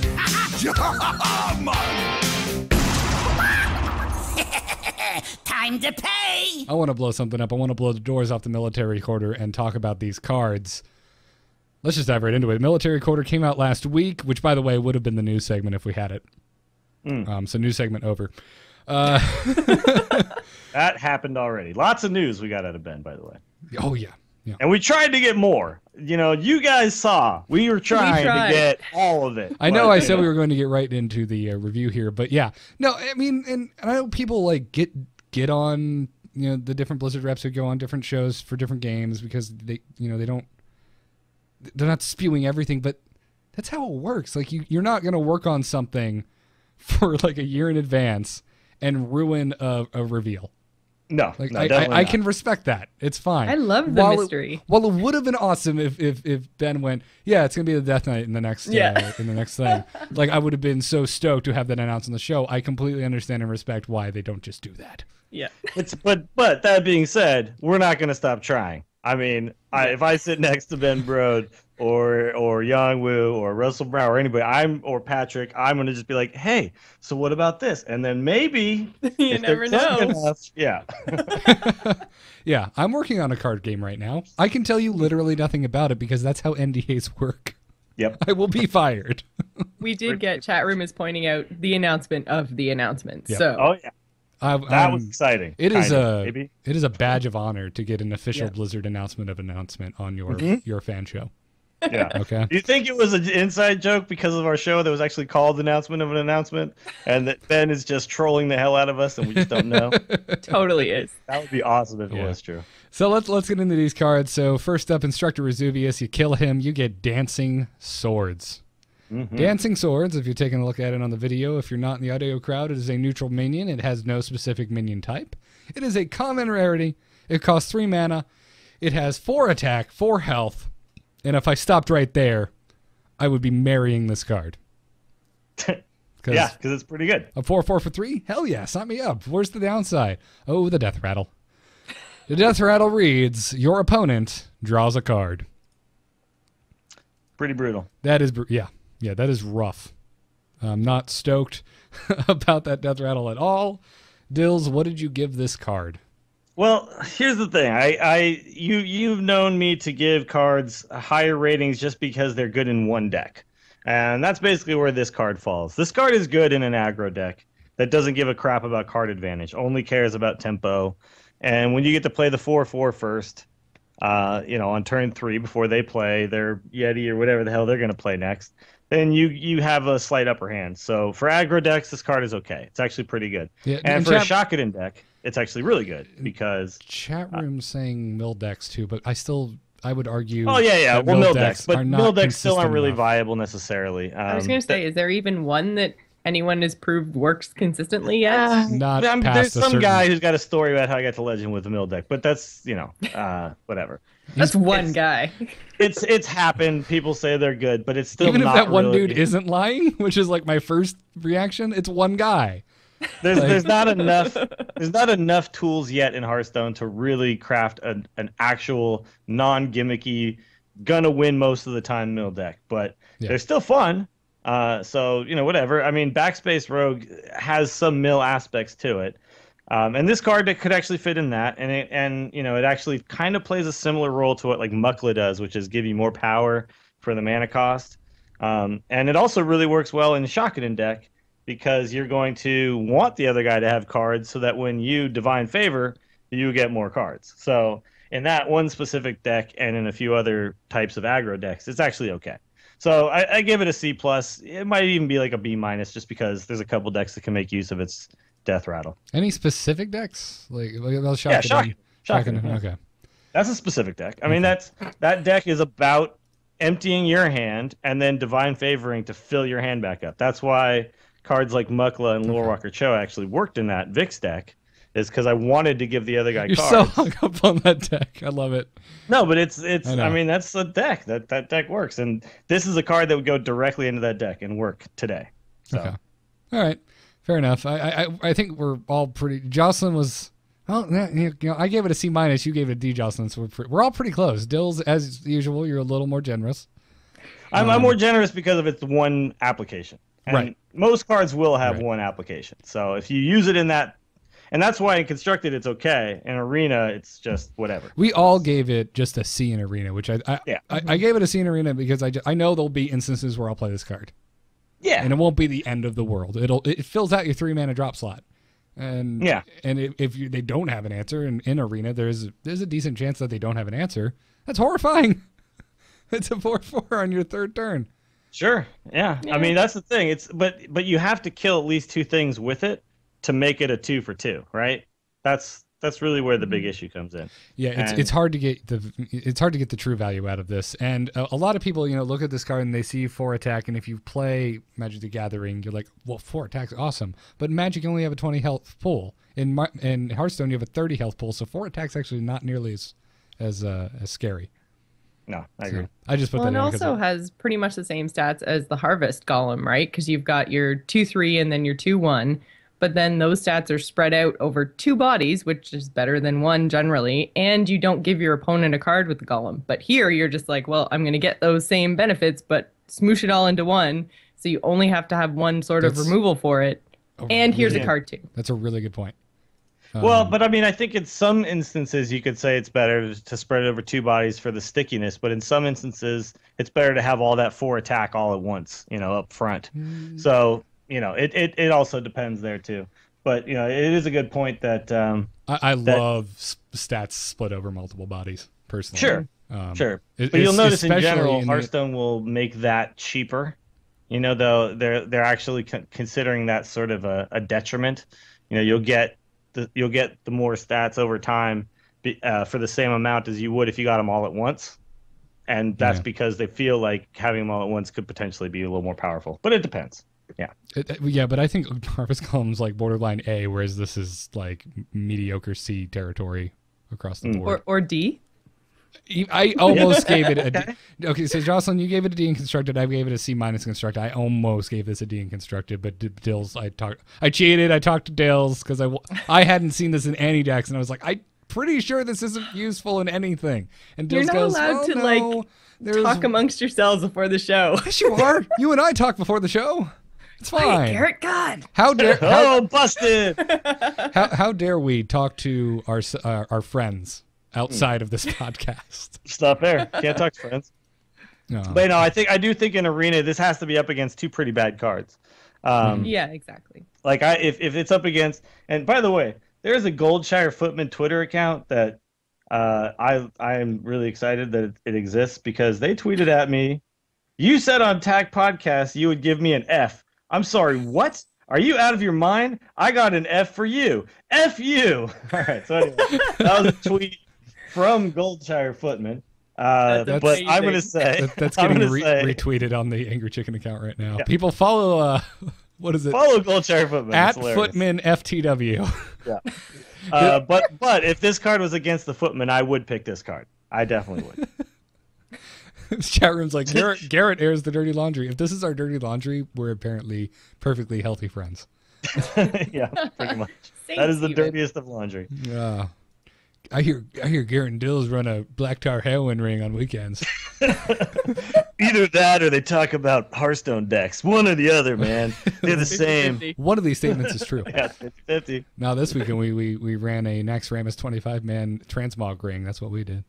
That was pretty sweet, man. That was fun. I wish it wasn't 2 a.m. my time and I could have continued on the ice ground, but I was tired. 3 a.m. my time. I was tired. But that's neither here nor there. Dancing Swords. Spectral Knight. Next card. He is awarded from defeating Gothic the Harvester. He is a neutral minion. He has no minion type. He is a common rarity. He costs 5 mana. He has 4 attack, 6 health. And he reads, can't be targeted by spells or hero powers. I love this card, man. Mm-hmm. This is great. I want to cuddle up with this card. I want to take it to a movie. It's really good. It is the fairy dragon on steroids, basically. And yeah, what are you gonna say? That's awesome. Yeah, that's such a good card. What'd you give it, Dills?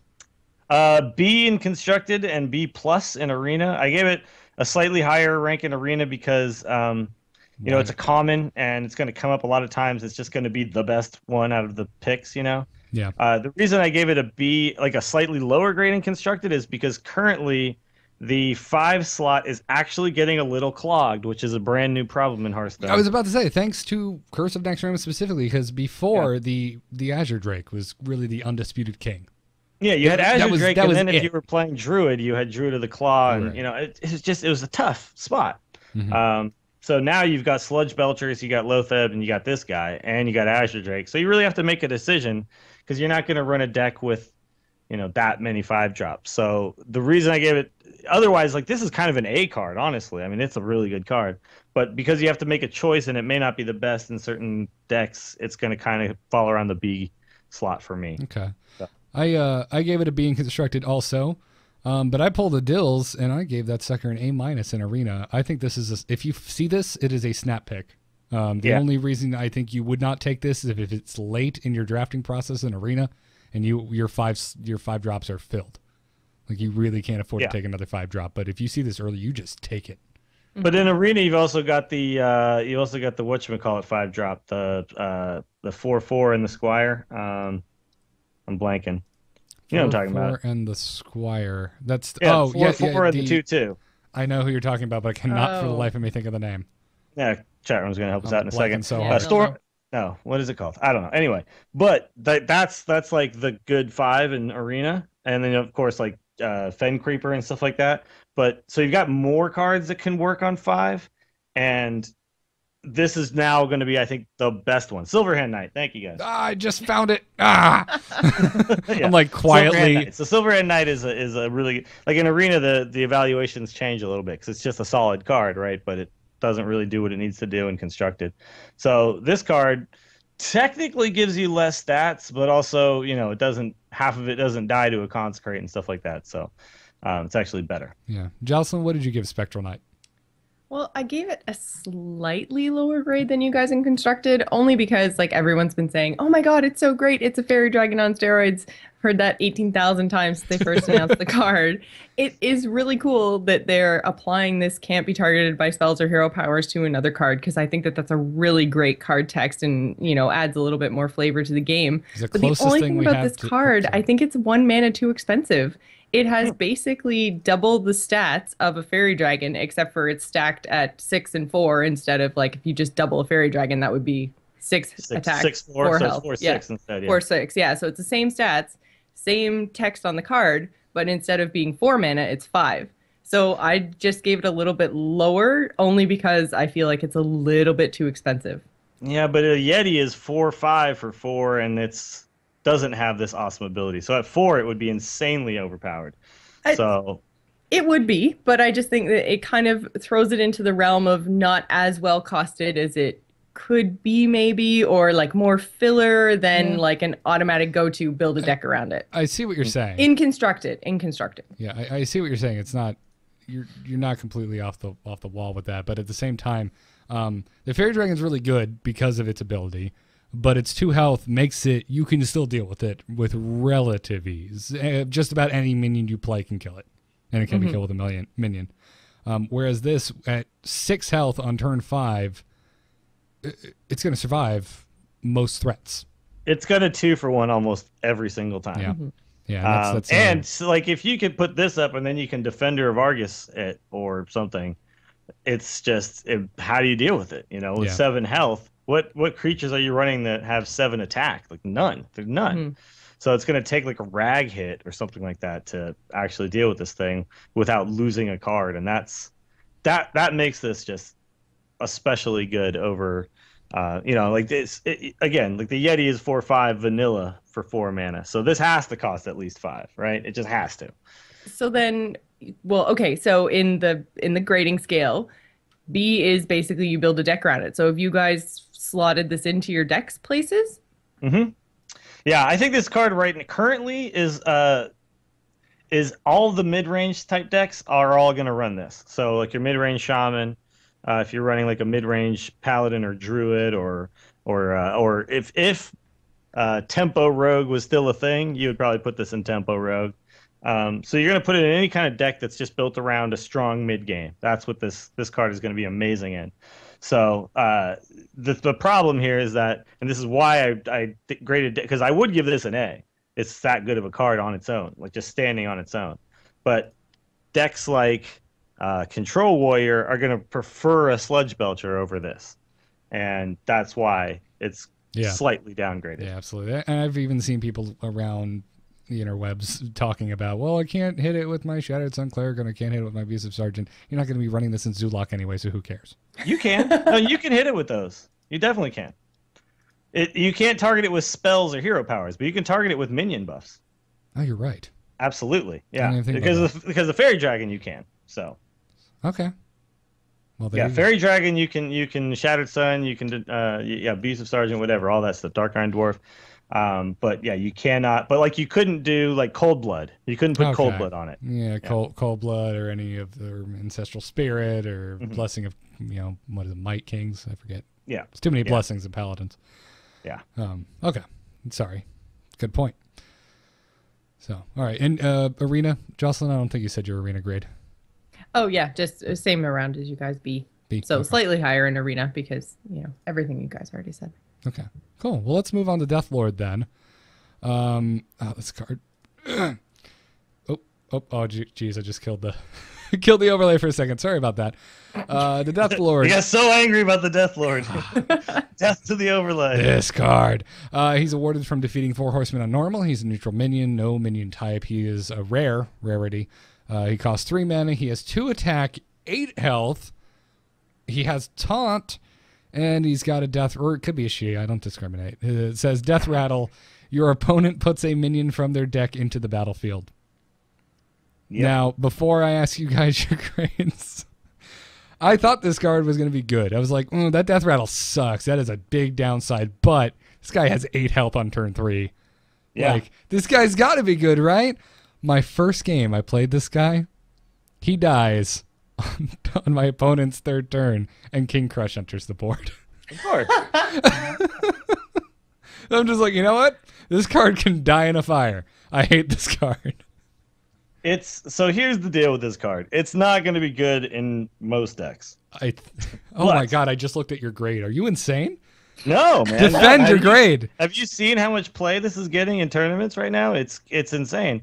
What it does is it's the outright counter to Zoo, because on turn 3 you put this down and the Zoo is never going to get through and by the time the Zoo does get through, you've already put down a bunch of other stuff. So you're seeing it in all of the priest decks right now, and it's basically like if you're worried going into a tournament about which deck you're going to use that's going to counter a Zoo, then you can take one deck, put this in there, and plus against something like a Zoo or a super aggro deck, most of the time what they're going to end up putting down is they're going to put down like a Loot Hoarder or some kind of little crappy card, because all they play is little crappy cards. So the reason why I say a B- in constructed is not because on the ladder it's going to be good, because on the ladder it's going to suck. You're going to play against all kinds of different decks. But in tournament play, when you're trying to angle a deck to be able to beat the one guy who brought aggro against you, this is going to be a huge tool, and I've seen it being used very effectively already in a lot of tournaments. So that's why. Okay. Fair enough. You may not believe it. The way you just I didn't believe it. No, either, I believe you. I've seen it in action. I believe you, but I don't. I'm not. We haven't really been grading things for specifically tournament aspect. Yeah, but grading it for the if game you're that we thinking play. outside the box still, stop. Well, look, that's how I'm grading stuff. Is I'm grading it because does this have a good use? Is it good in that use? Yes, then it's a good card. Okay. Because not every card has to go in every deck to be a good card. That's the thing. That's right. I just think across the board this card is bad, with the exception of against just a Zoolock. And in a priest deck, it's actually doing a lot of work right now. Okay. Because you can heal the thing up and keep it on your board for a really long time. Okay. Garrett's giving in. I love this part of the show. No, I'm not. No, this thing is a straight D in constructed from me. I think this card is a massive liability. I almost said the F word. Yeah, you got to think about it in its actual terms of uses, though, and not just like the card doesn't have to be good everywhere to be a good card. That's how I think of it anyway. Okay. Like Circle of Healing, that's not a good card, is it? Oh, it's really good in Priest because of what it does, and well, it only exists in Priest also. Well, yeah, but if you this know was what I mean? a Like, Priest you'd look at that specific card card, and maybe you'd say, "This is stupid. This doesn't work." Yeah, I don't know, man. But you don't see a Priest deck without it, so. Yeah, this is where it depends, because I don't know. It's weird. I don't disagree with anything you just said in a tournament setting, but I was looking at this for ladder. Okay. And I think it's garbage. Well, if you grade for ladder, then yeah, I'd give it like a C-. But if you grade for is it useful in some situation, then in the situation it's useful in, it's a B-. Okay, so anti-zoo, good grade. Absolutely. But, and then if you're not playing for anti-zoo, you just don't play it. So who cares? People are chastising me in the chat room for not dropping the F-bomb. I love you. I love you guys. You're great. We try and keep a clean tag on the show. We try. So sometimes we fail. actually made a good point about this. So Trump used a priest deck on ladder the other day that used this card, and he got to rank 1. So pretty solid how you can use it. And you just have to be prepared to allow it to do what it does. How many games did it actually come out in? What's that? Just because it was in the deck, how many times did he actually play it and get value out of it, though? All the time. I was actually watching. Are you throwing that out there, or do you actually have stats? No, of course I don't have stats on Trump's play. What are you talking Bill's is sitting there with like a pad and paper watching the stream. Okay, 1. I know Garrett's going to ask this. 2. Stats on other people's No, play? I'm just saying you pulled it from chat, so I'm like, well, do you actually know? Did you watch it too? I watched him play this deck. Okay. And yeah, he was running 2 copies of this card. And basically, as long as he could kill 2 cards with it, you consider that you got 2 for 2. And yes, the worst case scenario is King Crush hits the board, but a lot of times it's a loot hoarder or even something with a battle cry that then doesn't get to use its battle cry. So Yeah, it's not necessarily terrible all the time. Yeah, So, that's really the only thing that it does that's not potentially terrible is that True, you but could use up one of their cards that has a really good battle cry. But Then they also don't have to use the mana to play it. So I was about to say, Justin, thank you for saying that. I think it needs to be stated that I would play a lot of cards for free if I didn't and exclude the battle cry, just because playing a card for free is amazing. Yeah, but like let's say you play an Azure Drake, or the Azure Drake comes out and it was on your turn and you had your guy get killed, and then you're able to just kill the Azure Drake anyway. It's like it's just it's like I'm saying. Not necessarily that this is always good, but if you only look at cards and say, well, this has to always be good to get a good grade, then I think you're kind of like you're boxing yourself in a little bit, and you got to make sure you can think of the card and how can this card actually be useful, and what deck can I make that will make it useful. I don't disagree with that. I think of it as the two modes that are currently in the game, play mode and arena. Yeah, less so tournament mode. Yeah. And two, the chat room was saying like tournament mode right now. Just to make that clear, tournaments are constructed, whether it's ladder or not. Both are constructed. You know what I mean? But I think at least not the only way of constructed. Yeah, I think that's at least my main, obviously, mode of playing Hearthstone. That's definitely what I'm thinking of when I'm thinking constructed. I don't know, Garrett, are you on board? I'm thinking of normal play mode because if you're talking about a tournament, and especially if you're talking about a tournament with sideboarding, then yes, I would have this card in there.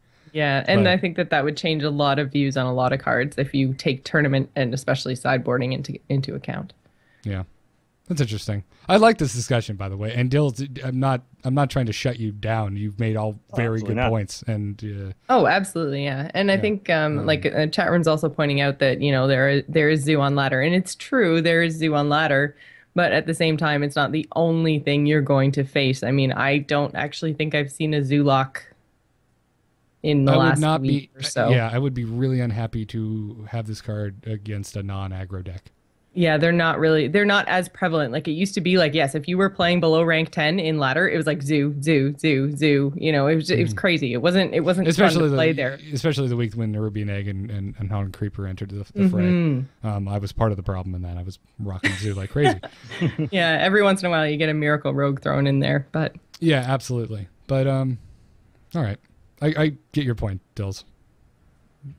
Good points made. Worth bringing up. The Baron. Yeah. Well, yeah. On to the Baron. Yeah.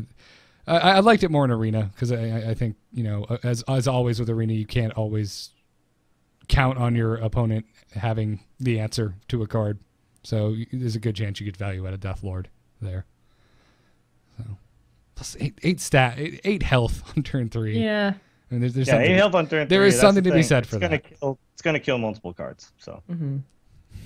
Yeah, and I guess there is a slightly better chance that they're going to have less good cards in Arena. Like, in Constructed, every card that they have in their deck is good for them, and they want it out there, and especially want it out there for free.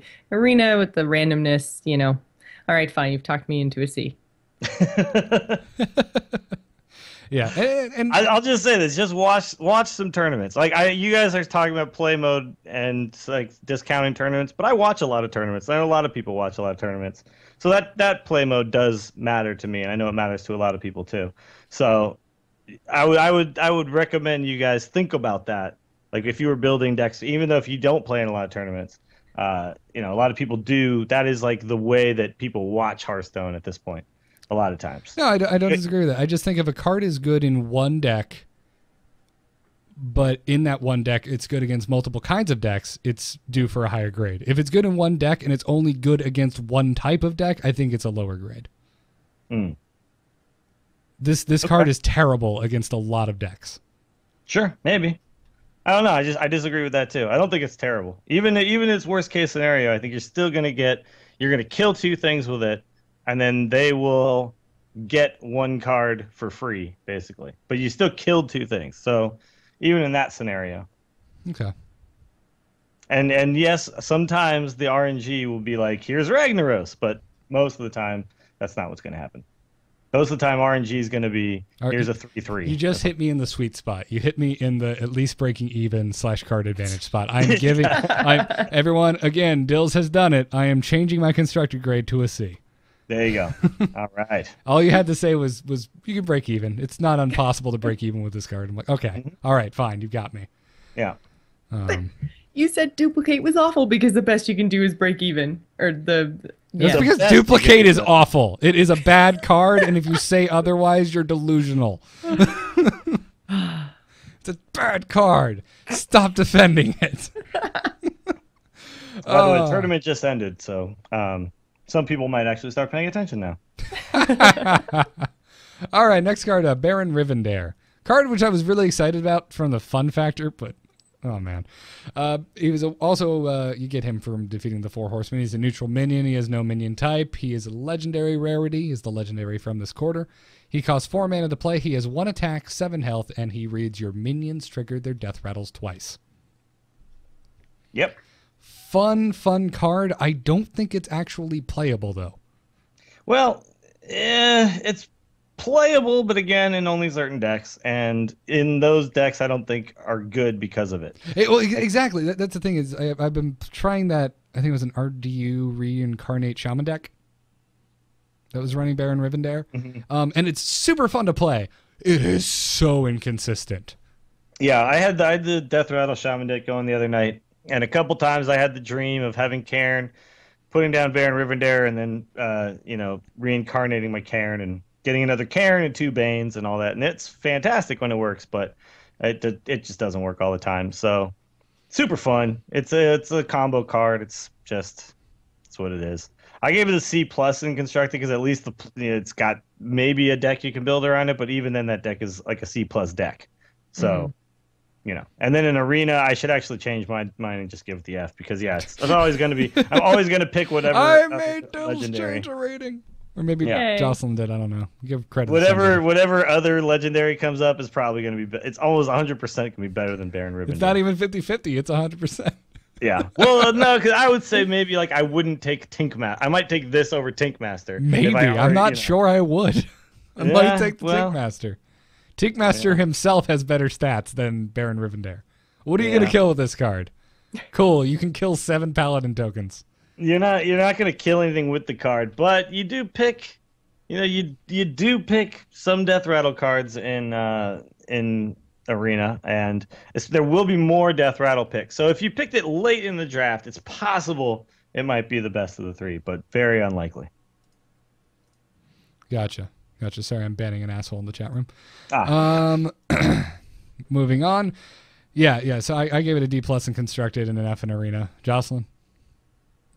Sorry, I'm banning another one. What is going on?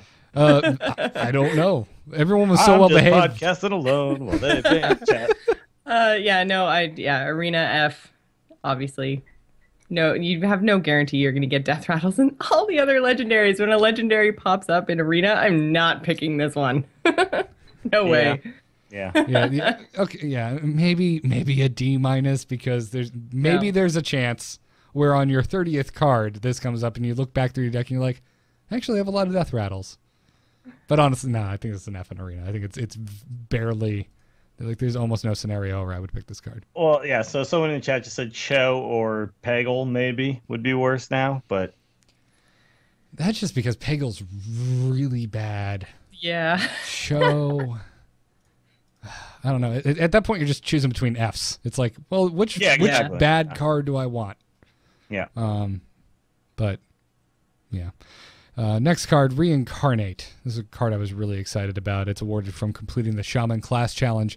It is a Shaman-specific spell. It's a common rarity. It costs 2 mana to play it, and it reads: destroy a minion, then return it to life with full health. So this can be your minion or your opponent's, although I don't know why you would want to do it to your opponents. There's a couple reasons why. If it's buffed, it removes the buff. If it's like, let's say the Ancient of War, it actually turns it into a 5/5 because the Death Rattle doesn't go off, or the Battle Cry doesn't go off, and that's a Battle Cry, that buff. So there's a couple of reasons for it. Gotcha. Okay, I didn't even think about that. In those ridiculous combo decks, this might that one time you go up against that priest who's really sold on making his light well a brick house. You're like, okay, 2 mana. Well, so I think this card has utility though. That's the thing about this card is, I don't think that on its own it's just a really good card, but it's got utility. It basically can do. It can do like kind of what Ancestral Healing does. It can also do kind of what I just said, which is silence almost in a way. So it's like just for the factor that you can decide what you do with it. It can be Wind Fury, it can be silence, it can be Ancestral Healing, it can, you know what I mean? So it's very got rare. some stuff that it can do all in one card for 2 mana. Yeah, it's almost never a dead card. Yeah, it's just not always going to be good. And I've had situations where, because I tried out this Death Rattle stuff, and yes, you can say, ooh, if I put Ancestral Spirit on my Earth Elemental and then I reincarnate it, I get lots of Earth Elementals. And it's like, yes, and you also have to wait for that to actually materialize in your hand. And technically, you really only get 2. You get 2, you could but get you can 4 attack if with you get all 1 the and cards. then get 2 that are full health. And Yeah. So it's, but it's not as good as some people are making it out to be. I still think it's around a B, just because you could run one of this and have it be fairly utilitarian for you. It could do a bunch of stuff. It could let you get through a taunt. Like when somebody puts a taunt on something, you could get through that taunt maybe. Or you could kill your own guy and heal him back. It's just because of the fact that you can do some different things with it. It might be a 1 of in some competitive decks. And it's a 2 of in some decks. I was going to say, I got hit in the face 3 times today with a Leroy, all in the same turn. Thanks, Garrett. So, happy. I didn't kill you with it. I killed you eventually, but not on that turn. No, is that... No, that game I won. Oh, no, that game you won. That was the game I won. You won 1, I won 1. In that situation, though, it might as well just be a Wind Fury, right? And then the problem with that, too, is that you can't do Leroy, Rockbiter weapon, Wind Fury, and then it has 9 both times. Like, you'd kill it, and then it would come back without the Rockbiter. So it wouldn't be... So it's actually a technically worse Wind Fury in that scenario, too. But Nerubian Egg, though, that's one card where it's like always going to be good in that card. Yep. Because you get the 4/4 and then you get another Nerubian Egg that can then turn into another 4/4 at some point soon. So again, though, you're paying 4 mana for that. So I don't know. Yeah. And I gave it a... it's funny. I'm surprised you gave it the higher grade than I did because I was really excited for this card. I gave it a C+ in Constructed. So I think it's a solid card, but I don't think it's going to set the world on fire. Mm-hmm. And I gave it a C- in Arena. Yeah. There is there's that VOD of somebody getting like 6 Leroys or whatever. But yeah. Again, don't get too excited about that kind of stuff. It's too inconsistent. In Arena, right? Yeah. No. I think it was somebody set up a constructed match to do it. No. Oh. Yeah, no, that was constructed. It's one of those set up a deck to make this happen and then play your friend until it happens type of situation. Right. Yeah. So. And Jocelyn, what about you? Would you give this card? I gave it B in Constructed and C in Arena. Okay. So we're all fairly close. Yeah, we're pretty close. I think this is the card we agree the most on. Although it looks like we're more or less in line on Void Caller as well. Yeah. So why don't we move on to Void Caller and just have a big we agree on this hug. The Void Caller is awarded from completing the Warlock class challenge. It's obviously a Warlock specific minion. It has, it is a demon. It does have a minion type. It's a demon. Typo. Yeah, it's a demon. Yep. It's common rarity. It costs 4 mana. It has 3 attack, 4 health, which, okay, it's not bad. It passes the vanilla test. And Death Rattle, put a random demon from your hand into the battlefield. I think this is a solid card. Yeah, it's got its uses, but again, you have to build a deck around it. So, yes. But a build around me card I think this is a good build around me card. That's a B. It's okay, but here's the deal: you can't go in and put all the demons in there, and it'll be good because the demons. If you don't get this, and then you have to put out the Felguard, that sucks. So you have to just put in like the Doom Guards and some of the demons that are gonna be okay if they're played on their own, and then you hope that you get them for free. But you can't just fill your deck with demons. I think Reels was using a fairly decent demon deck in a tournament recently that was using this card pretty well. Yeah, on I believe it's up on both Hearthhead and Hearthpone. Reels' demon deck. So it's actually it's got uses in certain decks, but in your standard Warlock deck, probably not going to work very well. Mm-hmm. In fact, definitely not going to work very well. Oh, no, yeah. People are just like, I'm just going to put this in my Zulak deck. You're going to have a bad time. Yeah. So you just got to be careful. Don't go crazy with this card, but you can get away with some pretty cool stuff. Mm-hmm. But actually, I think it looks like it's number 4 on Hearthstone right now. Reels Demon Lock. And it's just played in that big tournament, so. Yeah. And I think he was doing really well he was doing really well just in the tournament in general, but he was doing well with all of his decks. But, anytime like someone like Reels comes out with this and then plays in a tournament, people are going to pay attention. And so obviously there's some value here. But if you don't get that value out of it, it's basically just a terrible Yeti or something. I mean, it's, 3/4 instead of 4/5, which would really suck if you don't get the death rattle effect. Yeah, that's a good point. So what'd you give it in Constructed and Arena, Dills? Constructed B-, Arena C-. I think in Arena it's worse, just strictly worse, because you don't know if you're going to have the demons that you want in the certain slots that you want them in. You don't know if you're going to have the good demons. And if you pick this early, it might convince you to pick demons later, which would be probably a bad call. So that's a good point. I would much rather build a deck around it than draft it in Arena. Yeah. See, I thought of that as an upside because I'm like, well, I might get stuck with a Felguard in some weird thing, and then this thing is awesome if it pulls out my Felguard. But then, I'm breaking my own rules of inserting a lot of ifs. Yeah. But, okay. I gave it a B in both Constructed and Arena. But, I think you guys are right. I think it's more of a C in Arena. Yeah. I just think it's strictly worse in Arena, so. Yeah. People are changing it in the notes? People are asking what kind of hat this is. It's a MGA hat, SFMGA. Yeah. And I don't look at the camera because the notes are on this computer and the camera's up here. Hi. I'm looking at you now. Chat room's giving Dills crap for not looking at the camera. Yeah. Okay. Yeah. I'm gonna ban you all. Yeah, no. I'm just gonna stick with it. I think in a Warlock deck, and there's so many common demons, I think you can make this work in Arena. Absolutely. I'm sticking with my guns. I think it's just not good. I think it can work. It's just not good. Yeah. I like this card. I'm gonna stick to my guns on this one. Jocelyn, what did you give this? What did you give the Void Caller? I gave it a B because I really think you can build a deck around it. I mean, it does neutralize a lot of the negative effects that some of the demons have, but you have to be very careful what you put in there. But I think it could be fun. I'm happy with my B choice. But then again, in Arena, like, it's really bad pick if it comes up at the beginning because you can't guarantee you're going to get any demons or even what demons you're going to get. So I gave it a C just because it's not versatile enough really to do well in Arena, and there's other better cards you could pick in that slot. So Gotcha. If it was up against some terrible cards, though, it's a fine pick. It's a fine pick, but it's just an average at best pick. Okay. Yeah. Gotcha. I like Void Caller. Just overall, I mean, this is the definition of this is what I like about Hearthstone. This is a card that is fun and I think playable, whereas I think like Baron Rivendare is fun but not really playable. Sure. And like friends of mine who play card games more for like flavor, they like to make theme decks. We give Spectral Knight flying colors, but it is kind of a boring card. Like when you think about it, like he's not exciting, but he's such a good card.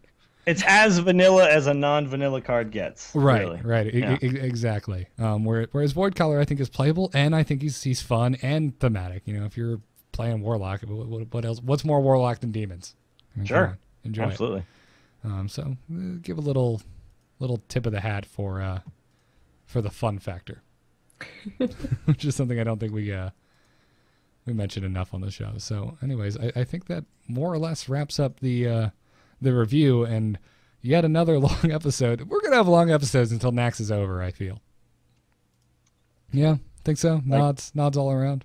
Likely. Yeah, I guess we could actually use, our voices. We're both just like, late, tired, sleep. Yes. Yeah. It happens. So cool. Well, thanks again to Ben Brode for coming on, and I think that this more or less brings us to the end of the show. As always, want to thank those of you who are supporting us on Patreon. If you're interested in backing the show and supporting us, you can do so at patreon.com/TAC. And this week I wanted to thank Sean H., War Cow, Jeremy C., Jocelyn's boyfriend, and Matt S. Thank you all very much for being Angry Chicken patrons. And Jocelyn's boyfriend's name is Joel. I'll say his name, but I just thought it was funner to do it that way. Thanks. So Jocelyn, who would you like to thank from the Canadian iTunes store this week? We have one from TTL Sage from Canada who actually literally put how to pronounce because it's spelled Saej. So thank you very much for the pronunciation in your review. That's just so Canadian of you. I always appreciate phonetic spellings of otherwise abnormal names. Right. With someone with the last name Weinzerl, I really appreciate it. And I try to extend the courtesy to other people. So thank you for that. As always, The Angry Chicken is a production of amove.tv. Wait, hold on. Switzerland. This is what we have notes for. Yeah. Whatever.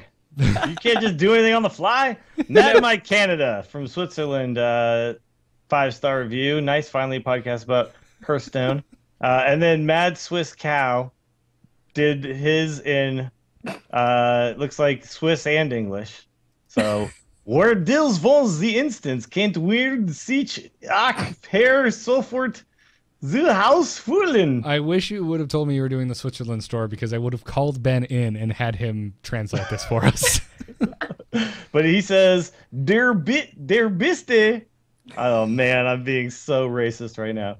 Der biste podcast zu Hearthstone. Not Ben Brode, but oh wow.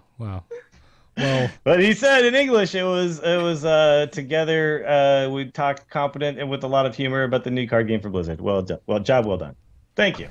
Oh, and Kazao, one more as well. So 3. What is it, Obi-Wan? It's like 1,000 people face-palmed at the same time. Awesome. Thanks for that, Switzerland. Thank you very much. And for your delicious, delicious candies.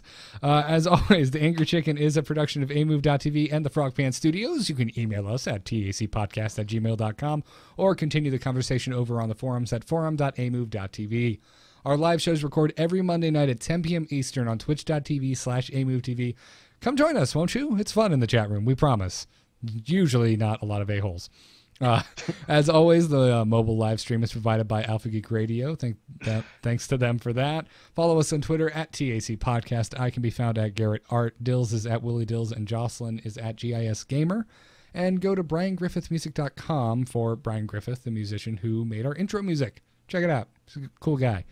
And my final personal pimpage, check out nomoonart.com. That's my graphic design portfolio.